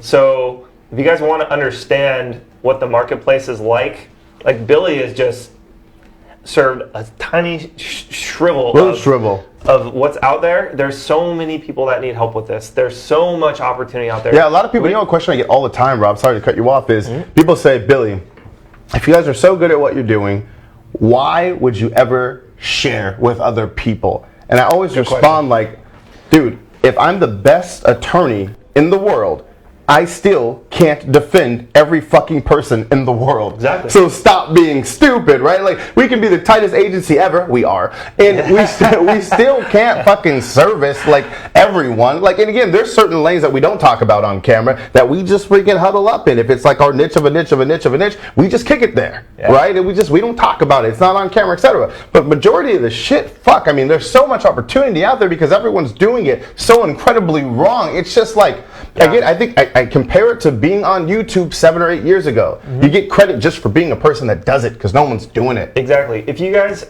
if any of you out there were around when pay-per-click and Google first came out, the AdWords platform, or an SEO back in the early 2000s, it's sort of like what's happening with Facebook ads right now. Okay, Gary Vaynerchuk is very, very clear about the fact that he was winning early because he could get clicks for the keyword wine for 5 cents and 10 cents this is nuts. on Google AdWords. And so he was killing it before anybody else even knew about AdWords. He was mopping it up online in that space. And I'm not a fan of jumping on the newest thing where there's just no attention yet. Right. But Facebook has the most attention by far. Gary Vaynerchuk himself, there's no comparison, who's helping these Fortune 500 companies, Fortune 100 companies even, with Facebook and social media and Facebook ads. He predicts that there's a good 5-10 years left before the traffic starts to really gets on. Yeah. And for you guys, and what he's saying is that's for those top companies, those top 500, those big brands, those big consumer brands. Guys, that means for local, it's probably more like 10 or 15 years. I mean, that's what's happening with Google. I mean, you have to think about where you are in the marketplace and decide if you want to swim with the current or against it, right? And there's a guy in here who said this information is priceless. Guys, I'll give you another tip, okay? That's also priceless, I think. And it's that if you ever find somebody who hasn't done what you want to do, who's giving you advice about this stuff. Oh God, those are the worst. You have to stop listening to them. Worse. If you guys saw, I have the privilege of being here in the studio and seeing Billy Jean's team. I have the privilege of having him. Yep. Well, thank you. Mm-hmm. But you guys, when you see one account manager sitting at a desk and they're all in a row, and each one of those people is handling 30 to 50 clients. Do you have the GoPro set up, Paul, downstairs? Can you show him a quick, just there? So what we're saying, what he's referring to is downstairs. Everybody knows. So we have this section in our office called the right direction, and it's because it's set up like an arrow. But the account managers are jam and they can kind of communicate with each other and stuff. But that's what he's referring to. You can come back. Yeah. So I'm essentially just the internet is pretty young, David Rossef. That's right. It's really young. So essentially, the reason why I'm telling you guys that is because if you're looking at somebody who's already doing it and already doing what you want on some level, you don't have to have what Billy has, but when I hired Billy last year to teach me this business model, he said you can make it whatever you want to be. but the scale is still there. So if you're one dude handling 50 accounts, Cool. you could have 50 clients and do it all by yourself if you wanted. If that's what you want to do, that you could totally do that with this model. If you want to have 1 or 2 team members and have them be part-time, stay-at-home moms, which is what I have. I have 2 contractors who are old employees from my old agency. They're fantastic people. They get to stay at home with their kids. They work for me 25, 30 hours a week. And what Rob's talking about is the fun part about this is like once you understand the skill set and you can do it, design it what's according to your happiness, right? So for Rob, it's boom. He's got a dope setup and he's doing his thing. He's super happy, spending time with his family. That's fucking fantastic, right? And he loves it. Like for me, I love the agency side and like coming in here and so like, you know, no way is the right way to do it. We work with a lot of solopreneurs who are just like, bro, I just want to make enough money to fucking travel and do my thing. That's cool too. Like there's no have to. But the thing that you do have to do is learn what the fuck you're doing and stop trying to figure it out because you don't know what you don't know. Yeah. Right? So, yeah. Yeah, there's a guy, Dan Norris, who's a great author. He has a book out called The 7-Day Startup. And he's got a great quote, which is, the point of this quote is don't do it all alone because his quote is, chances are, if you have a business problem, someone else has already solved it. Yes. So why would you go I'm going to say that. I'm going to say that again. I'm going to say that again. You say it again because I was hot and that was yours. Go. Let's do it. Chances are, if you have a problem in business, it's already been solved by somebody else. So go find that person. I think that is the sole greatest realization that I've had in business is that. Yep. And I've realized monetarily how much it has cost me to try and figure out things by myself. Now, some people are like, well, Billy, you do training, so that's convenient of you to say. I practice what I preached. You know, 2-3 months ago, what did I do? I dropped 18 grand to go to a gentleman's house. There were 6 of us to talk on some really high level shit. What did I do next month? I got some YouTube consultants. I don't even know the fuck they are. I think I've talked to them like once or twice, but they were referred to from some sources that I trust. And guess what? We're not dominating YouTube right now like we dominate Facebook. We will be, I promise you that. So what did I do? I hired the fucking best people out. What did that cost me? Like 9 G's, I don't fucking know. But they're gonna be here next week for a 2-day intensive, bringing our people in and doing nothing but fucking learning the skill set from the people who are actually doing it, period. I don't play fucking games. Yeah. So, I mean, honestly, guys, if you were to start a business, like, let's say that Billy and Rob did not have a business. Let's just wipe the slate clean. You've got some resources like basic stuff, a cell phone, a laptop, an internet connection. You get dropped into a place where you don't know anybody, you don't have any warm contacts. What is the first thing that you do day one to start a new business? Do I still have my brain and know what I know? Yeah, you have everything. You have your skill set. You got everything you know. Guys, you don't have a team. You just. I'm not fucking kidding. And I always joke like I'm just gonna do this one day to show. I got my fucking laptop and my phone. You can put me anywhere in this motherfucking country, and you can fucking parachute drop me in. So I'm going on parachute. I got my cell phone. It doesn't matter. Very first thing I'm gonna do is I don't have any cash, right? So I'm gonna walk into a business. The one that I think has like good content, it's been trusted around. I'm gonna look at their websites and shit online. I'm gonna find the businesses that I want to work with, ones that fit the criterion. And I'm gonna say, hey, I know you don't know me, but for the next 24 hours, if you don't mind, I just want to send you some business. I would go get a credit card for about like $50, like if I can get applied for that. Or I would just ask the owner, look, dude, spot me $50 so I can show you what the fuck I can do and I will turn it into more. I would sit in that office all day with them. I would bring them business. And then I would say, did that work? They say, yeah, Billy, you brought me business. That was pretty cool. Billy Jean Blitz, if you've seen him, we do this.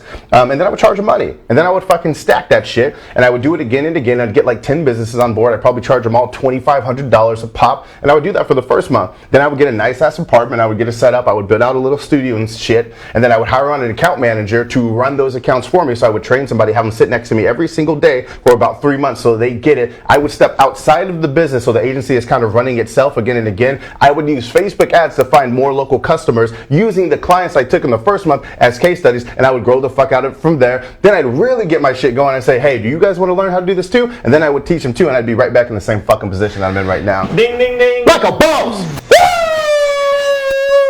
Wow. Would make it happen, baby. Wow. But really though, if we were boxing, that was the KO punch. That was it. That's really what it was, you know. Exactly. Aaron's talking about it now is show don't tell, right? So fucking that's it. When you have a skill set, and right now I think that exist on the planet. I think the most lucrative skill that you can have is the ability to make it rain customers. And when you have that, Rob now has that, and it's changed his life. So Rob, since coming onto this skill set and fucking really fast, the one thing you guys will notice is Rob's extremely intelligent. He's well read. He's quoted a whole bunch of people, so he's a consistent student of the game. He's a practitioner. He's out there taking swings. So his results 100% are all him hustling and doing all of those things I just mentioned. So Rob, what's life look like now? So here was the SEO, agency, so 300 grand in a year and take nothing home. And how have things changed? If you don't mind sharing a little bit of numbers with them, if you do, that's cool too. Just whatever you're comfortable with. Yeah, that's fine. So, I'll be a little more conservative with, like, if you guys are at the live event, you heard me share some pretty detailed, very personal stuff. But, here's what happened, guys, was after I pulled my old business apart, I found that Facebook had the highest margin, best results for my client, paid really well, paid pretty well. It was hot. People were asking me for it. I didn't have to sell it. And the world was selling it for you. Yeah. So about the first year, honestly, it was a very hard year. I struggled through figuring it out. And then at the end of that year, I met one other guy whose name I won't mention because he's in a different sort of space, but Facebook ads coach, very great guy. And then Billy, I met around this time last year, actually around Thanksgiving, I think. Oh, wow, yeah. And our mutual friend, Mike Cooch. Good man. Yeah, you guys, I saw some people type in his name in there, but Mike Cooch had him on a webinar, and I was like, oh my gosh. So I literally like messaged Mike, and I'm like, so is that Billy guy for real? Like Billy's got so much energy, and he's so hypey that I was like, I don't know. He's full of shit. Yeah. And let me give you a story about Mike too. So he's mentioning the mutual person who kind of linked us up. But I met Mike. And by the way, we get that all the time. People are like, man, is this guy the real fucking dealer? Da, da, da. And literally, I was just like, dude, just watch our videos. Like, we don't make the decision. Just listen to what the fuck I'm saying. But Mike is how I met him. This is a fun story. So, I think it was like a year and a half ago or something, but Facebook flew me up to their office, right? So I recorded it and some things like that. But anyways, I posted on Facebook because I'm a big fan of showing, not telling, okay? So that happened. It was a big deal. It was cool. Got some dope pictures and what have you. But anyways, our mutual friend, Mike Cooch and I's mutual friend, Mario Brown, fucking really another smart guy. He's very, very grounded.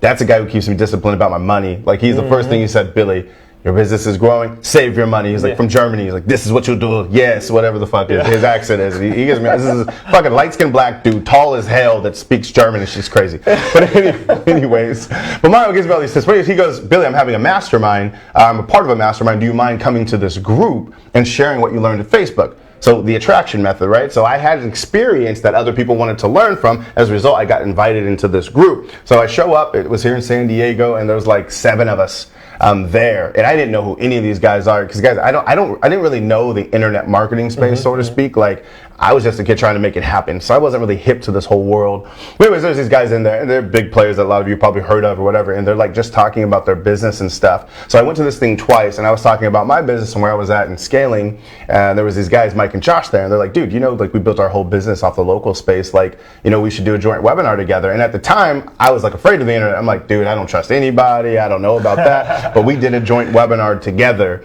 kind of sharing like our model, and we were working with a lot of big franchises at the time, and all that stuff. So I got to share that goodness, and then it went really well, and Rob was a part of that group that happened to see that webinar, but that was kind of the backstory to it. Yeah, totally. So basically, they excuse me, I had a beer burp.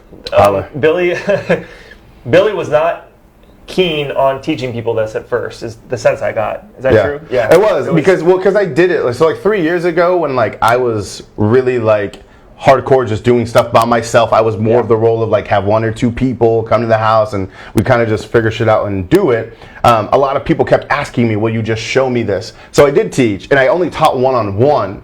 And I built out this entire like course and this training. It was called Clicks into Customers 3 years ago, actually. Nice. So I rebooted Clicks into Customers because people loved it the first time I taught it. And it was just, again, it was like a one-on-one style. And then I got burnt out from that. I actually was against it because I just did teaching so wrong. I was doing the one-on-one, and I was also doing the agency, and like my mind went crazy. So I stopped actually doing it for a couple of years. I wasn't interested in it at all. I was like, I just want to keep the traditional business of the agency. And then, Cooch is like, dude, we'll just structure it this way. And that's when we relaunched it, and this all came about. But exactly. Yeah. So, when I met Billy, I was interested, but I did not want just the taste. I was like, I've been doing the taste stuff. Like, I'm getting through the trial and error of the beginner shit.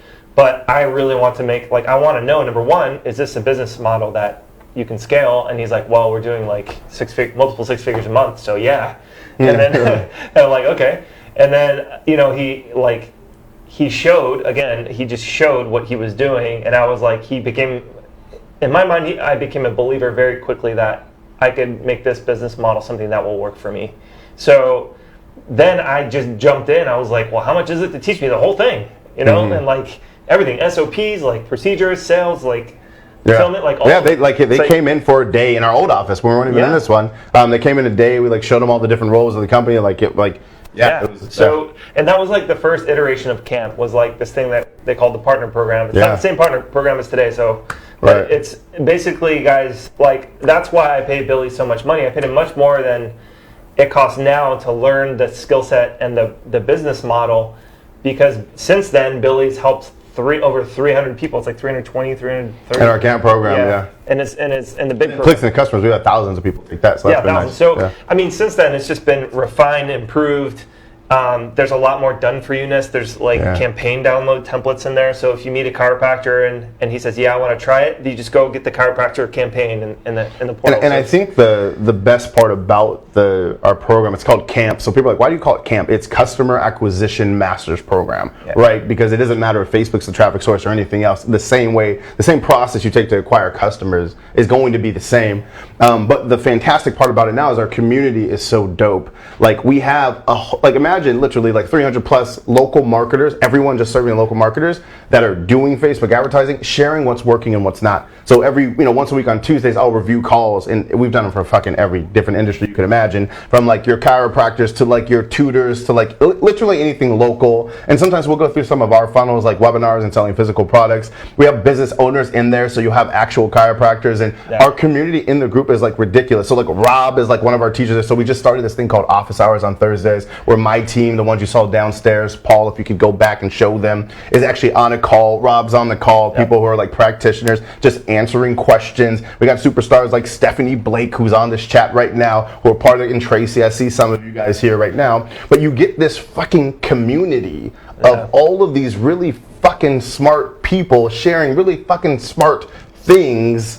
Yeah, it's crazy. It's fun. It is. So like, there's three main components to it that I think are awesome. And the reason why I'm telling you guys this is because I think hands down the Facebook ads business model for local is one of the best opportunities around from an agency model, from a services model perspective right now. And if you're a local business owner, it would literally be like the Mecca. Oh my God. You just like, apply a fraction of what you're learning and you're gonna like fucking shit on your competition. Yeah, honestly, it gives you an unfair advantage.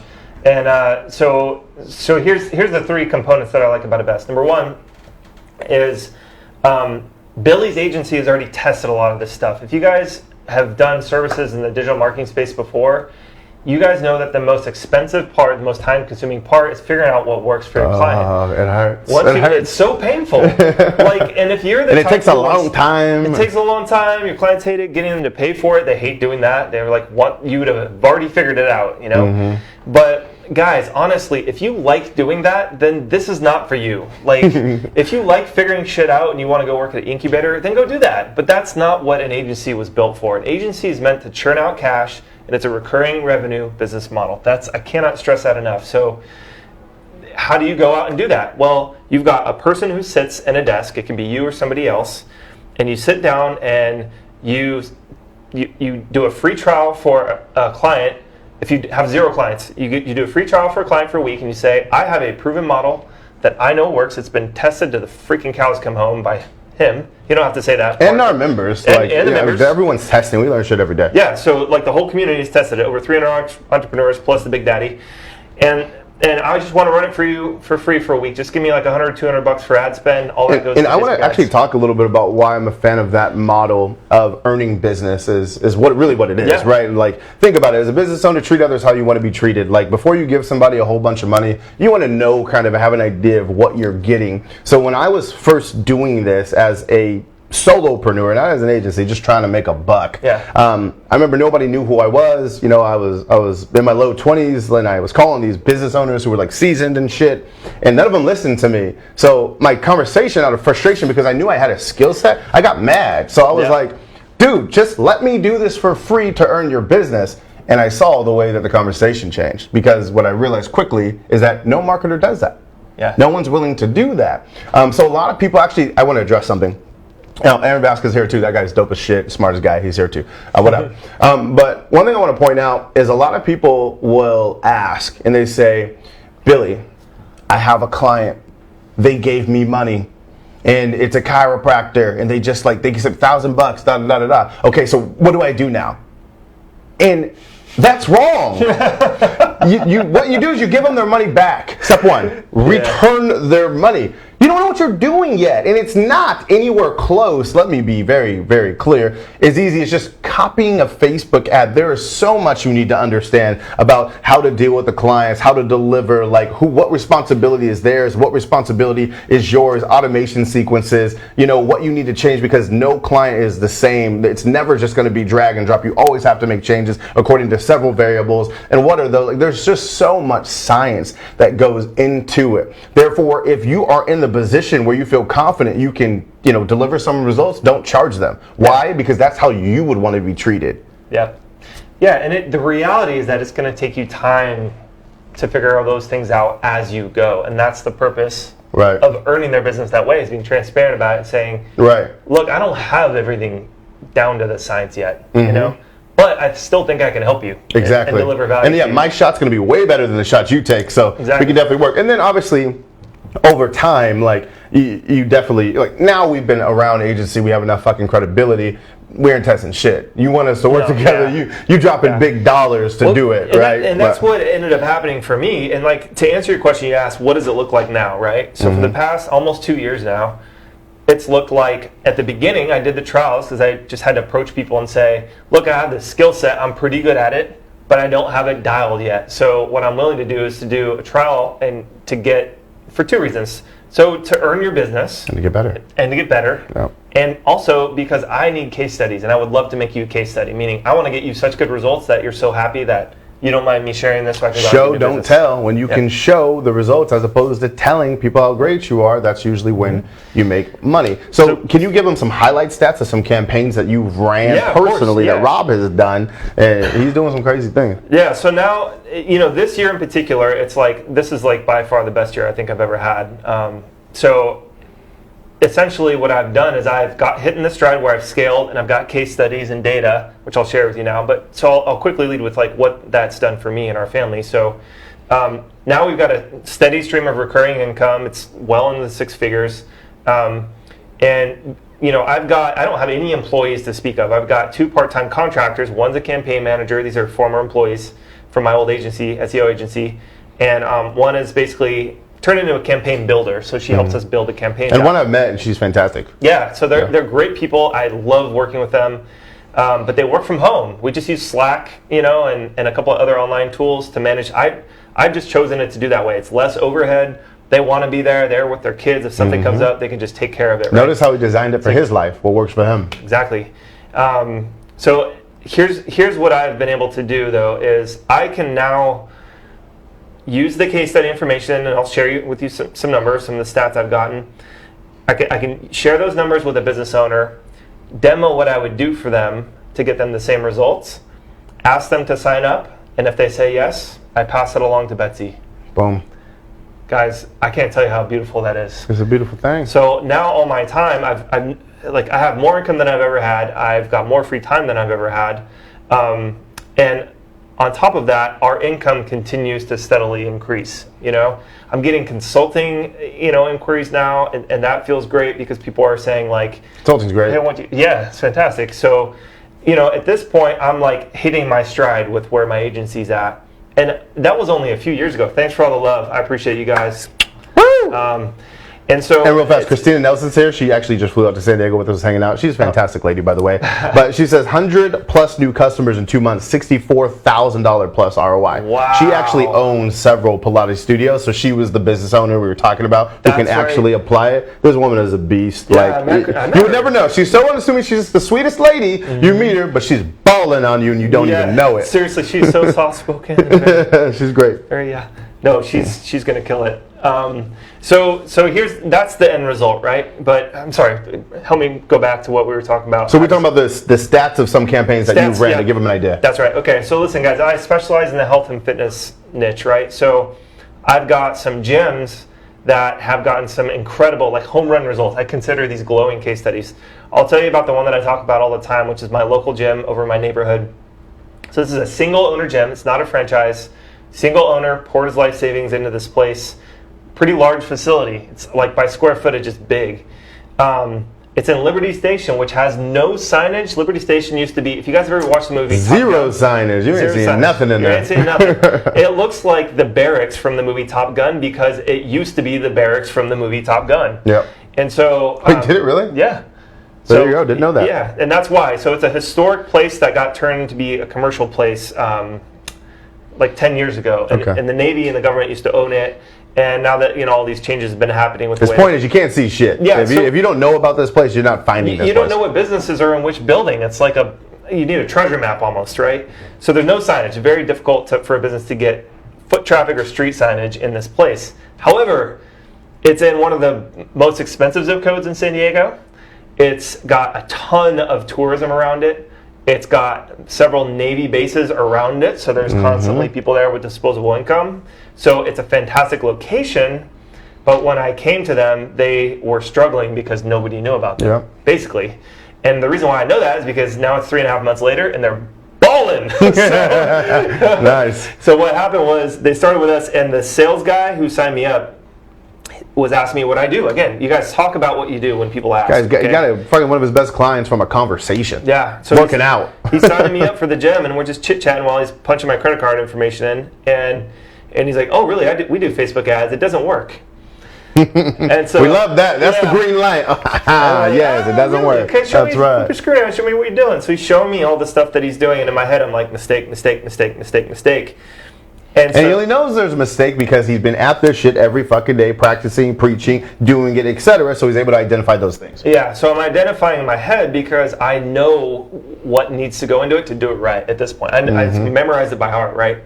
So as he's going down the list, I'm thinking, well, if he just gives us a shot, we're going to blow this thing out of the water because literally he's doing almost everything. I wouldn't say wrong, but he's doing almost everything wrong. Subpar. Yeah, okay, so wrong. Yeah, you're right. So essentially what ended up happening was he gave us $500 ad spend, and at the time I said, look, I'll do this, just give me a free gym membership and I'll show you what I can do for a trial and trade for a trial.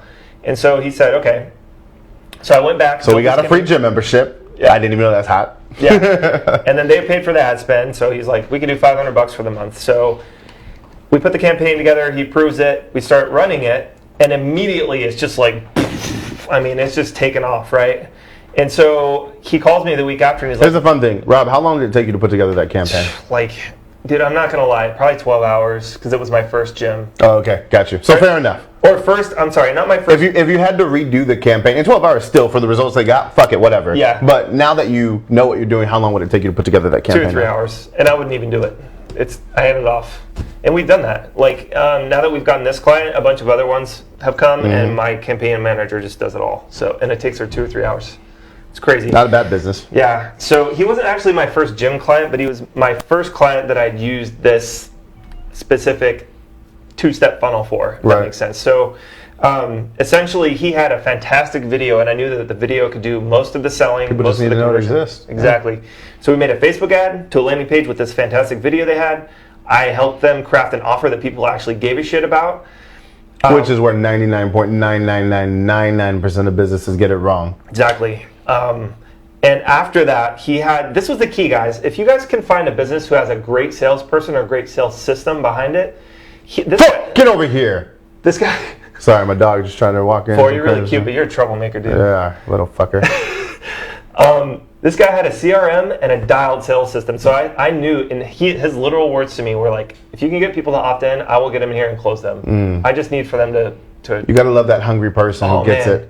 So really what happened was I knew that he was calling them no less than 15 minutes after the leads came in. And usually it was right when they came in. Yep. So I came in a week later to talk about the results, and he was like, hold on, Rob, we have another appointment. Hold on, Rob, we have another appointment. Hold on, Rob, we have another appointment. So he kept pushing it off, and eventually when I sat down with him, he's like, I don't know what you guys did, but number one, I still want to know. And number two, how can we hire you guys just to take care of all this? Because I want to do 3 or 4 more campaigns. And so now, fast forward 3.5 months later, they've added over $200,000 in yearly revenue. And this is the kicker, they only spent about $2,100 in ad spend to do it. So, I mean, that's why I was just like, yeah. Guys, this opportunity is like a fucking gold mine. There's just 100% of businesses, not even 99, 100% of businesses aren't doing Facebook ads any justice at all. and there's just no other place to learn how to do it. You can't fucking go to school to do this shit. You got to just find people who are out in the streets doing it. Yeah. So what's incredible is now they're rolling into their last, and by the way, those were typically the worst months of their season, are like... Now they're best. July, exactly. And we broke all the records. Typically when a gym opens, like there's just an influx of activity, and those are the highest sales month of the entire history of the gym, period, because they're just adding their baseline amount of members. Excuse me. This guy said we blew through those record-setting months. So now we set the new record-setting months 3 months in a row. Boom. Guys, let me give you an example for a single, okay? So Billy Jean's got what is now called the partner program, where if you show proficiency, the leads that his agency can't help, he will refer out to your agency if you qualify. Now that's a good one. Yeah. And we don't even really like to advertise it, because let me just tell you guys this, and I have to throw this disclaimer out there. Okay. It's an earned opportunity. Yes. Meaning you have to do so much training and talk with us and not before you do it. We used to kind of promote it, and I was like, this doesn't work for everyone. This is for G's only. So literally, if you go through all of our trainings, if you go through all of our gene pool, then you can become eligible certified partners and say, yo, do you guys want to do this? And then we work out a deal and everybody's happy. So not only are we helping our community, but we're distributing business. Like, that's pretty fucking cool. It's amazing. And I want to tell this story too, because the singles are as important to me, because like I have a deep passion for helping small businesses, like Billy does too. Yeah. And I think you guys actually have to give a shit if you're going to really pursue this business model, and you have to actually helping small business owners, not just making a buck. Because I'll give you an example. This guy who got referred to us is a small CrossFit gym owner, like a family-run operation. I don't think they have an employee besides like the husband, wife, and son. I don't know that it's just a tiny, tiny operation. This guy is a sheriff, I think, or he's a cop. I think he's a sheriff on the night shift. And so he sleeps during most of the day. Then he gets up at 2 or 3 p.m. after he's done sleeping and goes and works at the gym and works out and trains people and does sales calls and all this other stuff. So he's a sheriff / owns his own gym. Yeah, so his son that. runs it during the day, and then he comes in and him and his wife handle the night. Really fast. Signal's gone. Are you guys back now? Can you guys hear us? Refresh if you can't see us or hear us, or if we go just refresh it real quick and we'll be back on. So we had a little, Okay, go ahead. All right, no problem. So anyway, he's like, look, we don't have a ton of money, but I understand what Billy's doing. I just need somebody to do it for us. Like, we don't have time, right? So I charged them less than I normally would, because they literally, like, if I were to bring them 10 new members in a month, that would be life-changing for their business, right? It's not like 20, 30, 40, 50. So we signed them up, and the leads came in really slow because they're in an area that doesn't have a lot of, it's not like San Diego where it's, it's a little bit of like a transitional area, it looks like, or something. So anyway, this client, for like the whole month, we're like, dang, dude, we got him like 30 leads, okay? And normally we do much better than that. We would get at least 100 for a typical gym.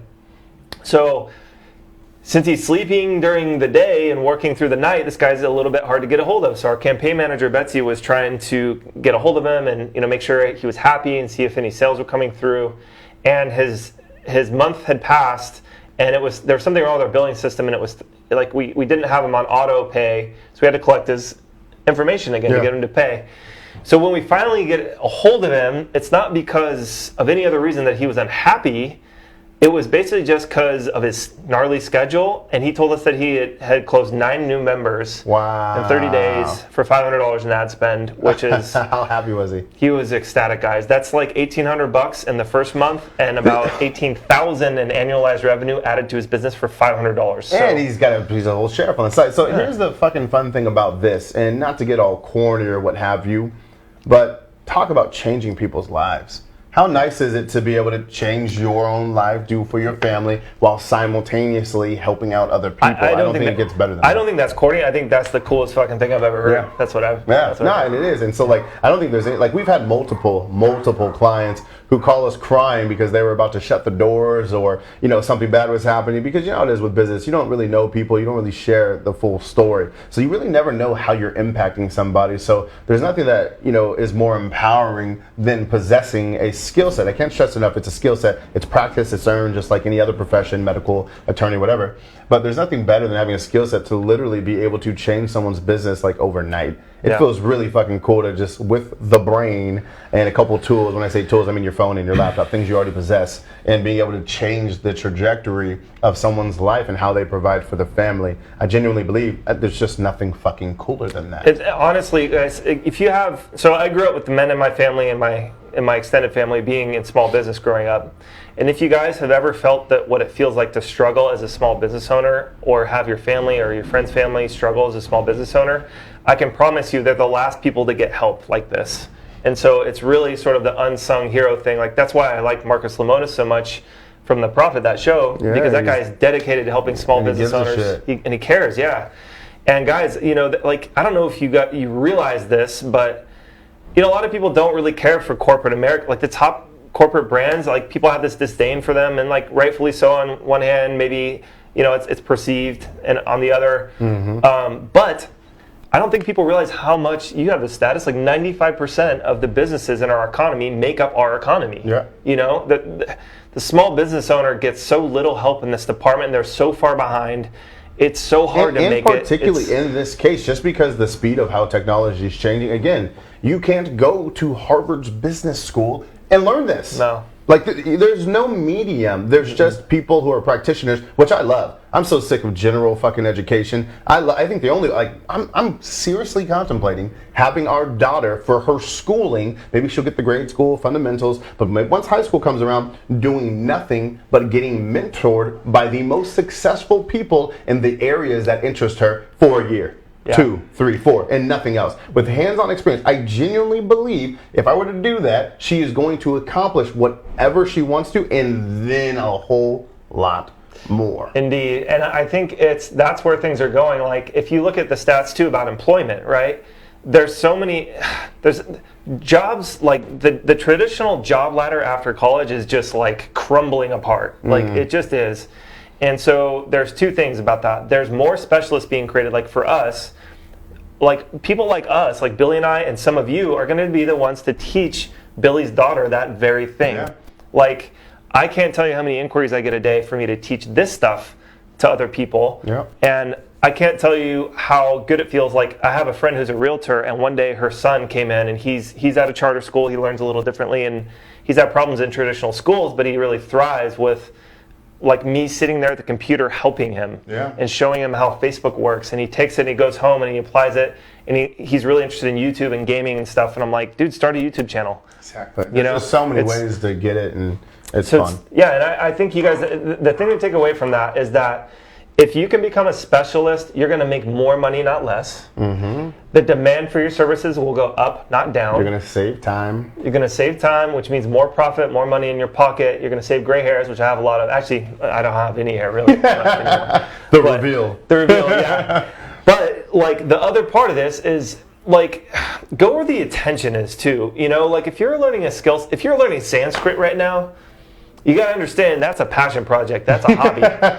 You know, if you're teaching, if you're helping small business owners put money in their pocket through profitable customer acquisition, and you're good at it and you give a shit, you can build a thriving business, whatever that looks like for you, and you can do it relatively quickly. And this is the fun too, is this opportunity is economy proof, right? So when the quote economy, and entrepreneurs know we make our own economy, but when the quote economy goes down, guess what? People need our shit even more. Totally. They need our customers even more. So Yeah. it's like this. I just feel like I told my girl, like, I just fuck it. If we lost everything, we'll be good. Yeah. I genuinely, and I don't say this in like a braggish, docious way or anything like that, but I genuinely believe with the skill set that I currently have, I can't make anything less than 50 grand a month, and that's like if I was doing nothing. If I was doing nothing and I wasn't even like fucking trying, and I just wanted to be by myself and fucking chill and like work a little bit. Like that's what this skill set can do, and that having that kind of confidence puts me at ease, and knowing that I'll be able to provide for my family like that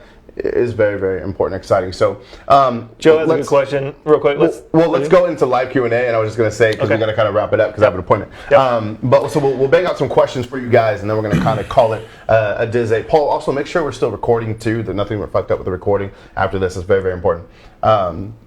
So Joe, just at the bottom here, Joe has a good question. Yeah. So you're saying there's a chance. So you're saying that in the battle between Facebook and SEO, Facebook is the big winner. So you've given up on the SEO business. You nailed it, Joe. No more SEO for me. I only do Facebook ads as a service for clients that fit my criteria and the niche and the vertical and in fairness, to piggyback off of that, like, again, obviously SEO has its place, right? And like for emergency services, when people are searching, like it's going to be the best, and it is. So what we have a lot of within our community is, SEO people who will make the switch to primarily do Facebook because they understand the benefits of it. At the same time, they'll keep some clients around. If you have a really good dialed-in system and it's working for you, I got a lot of people who work with us and they just blend their shit and they make the ultimate package. They'll deliver quick results and lasting results with Facebook, and then they'll keep them in the hook with the SEO and create their own package, because again, it's about designing the lifestyle that works for you. Right. So if you decide, shit, I'm cool just making 20K a month and chilling, and I already got SEO people who make up about 7 grand of my income, and then you want to bring in another 13 grand of Facebook, that works for you. So it's about designing your life, but again, it's all founded on having a skill set. Yeah, and I would say that it's good to have both. Like, it's the tortoise and the hare. Like, if you've got SEO clients and you're doing a good job and you're making money and they're happy, don't like just quit, right? But you can have 4-hour results with the Facebook ads. That's completely trackable, end-to-end, closed-loop marketing, saying I spent $1,000, I got 100 customers, and I made this much money from them. Business owners love that. 100%. And then they can reinvest into, or just keep investing into SEO for the long-term play, and get all the people who are actively searching. So you could like what I call it is like a bolt-on, right? Yeah. You could bolt on both and just have a powerful little 1-2 punch. But the good thing about adding the Facebook ads is the speed and the proof of profitability. Yes. Those are two things that SEO does not have. Profitability. Yeah. That's right. All right, we'll take a couple more questions here. Billy, what do you think about Facebook's new product, Handshake? Not familiar with it. Let's see. Doesn't matter. Corey says, hey, buddy, what's up? Yeah. Hold on. Corey says, what's up? What's up, Corey? What's up, Rob? Great chatting with you at the event. David Wingert. What's up, David? Yeah, David's a How good you doing, guy. buddy? What's up, David?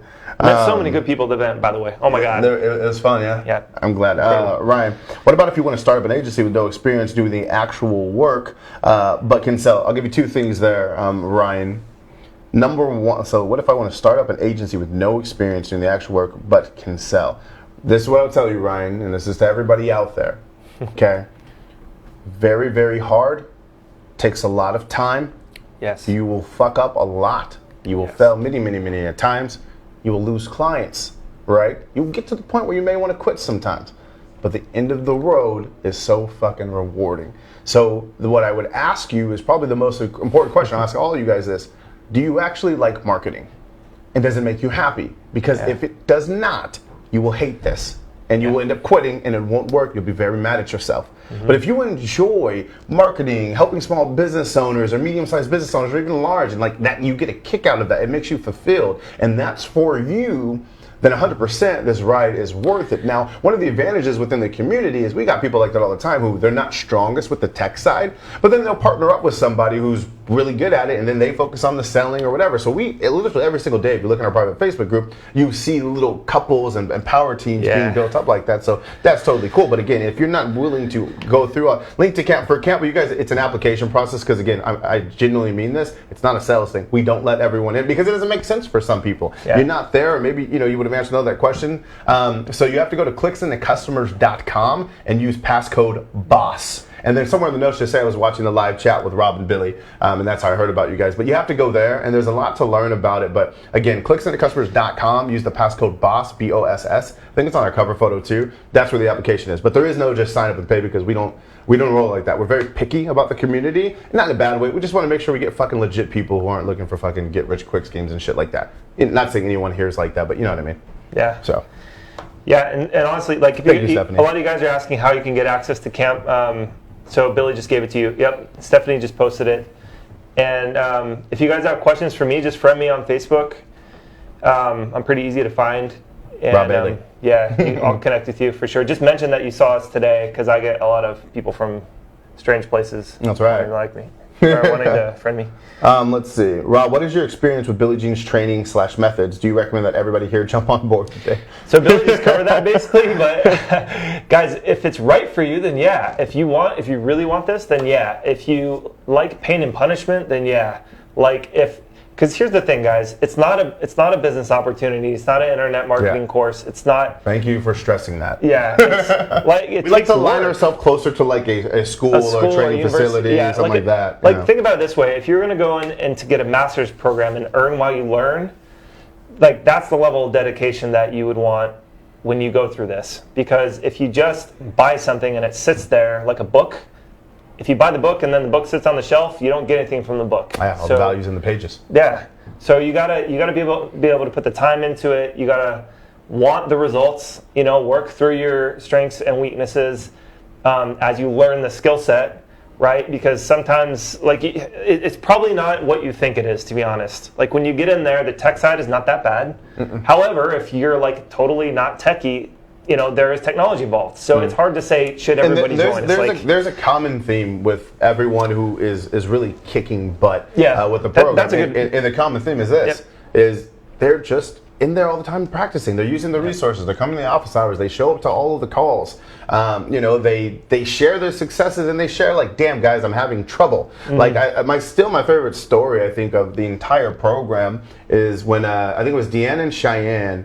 But I think Cheyenne posted something in the group. It's like, hey, who's in Texas? Deanna's like, I'm in Texas. And they literally met up in real life in person, and they said, where are we struggling? Okay, hey, it's the prospecting. And they're like, okay, well, what resources do we have that we can actually go through to get better at this?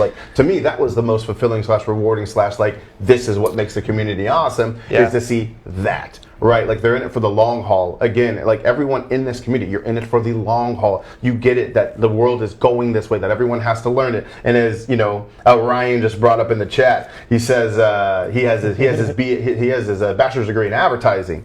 And Ryan, I'm pretty sure that none of this was covered when you got it, right? No, and so Ryan sees that, so he's got the passion for marketing and advertising. Just got to learn a new skill set, right? And he says he's ready for the pain he jokes. So that's a lot of fun too. Yeah, and guys, honestly, at the end of the day, the people who do best don't necessarily have all day, every day to do this. Like Stephanie Blake is a great example. She homeschooled, I think, 2 of her kids. She's got 4 kids at home. Hashtag beast mode. Beast mode. I mean, just the immaculate hustle, right?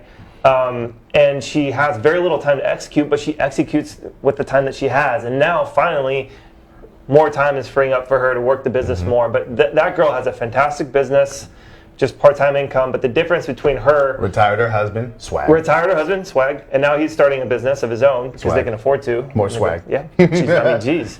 Where does it stop? But honestly, not everybody's like that. It's the people who want to make a difference for themselves and the clients the most who really come and shine through. There's a lot of small business owners there who are learning the skill set to do it for their own business, but they're running their business, so they're not in there all day, every day, right? In the group, like that. Yeah. But it's... Go ahead. Really fast. Sorry, Brad asked, where do you guys see Facebook ads evolving over the next 5-10 years? So I am actually big on this. So right now, what are we doing? Live stream.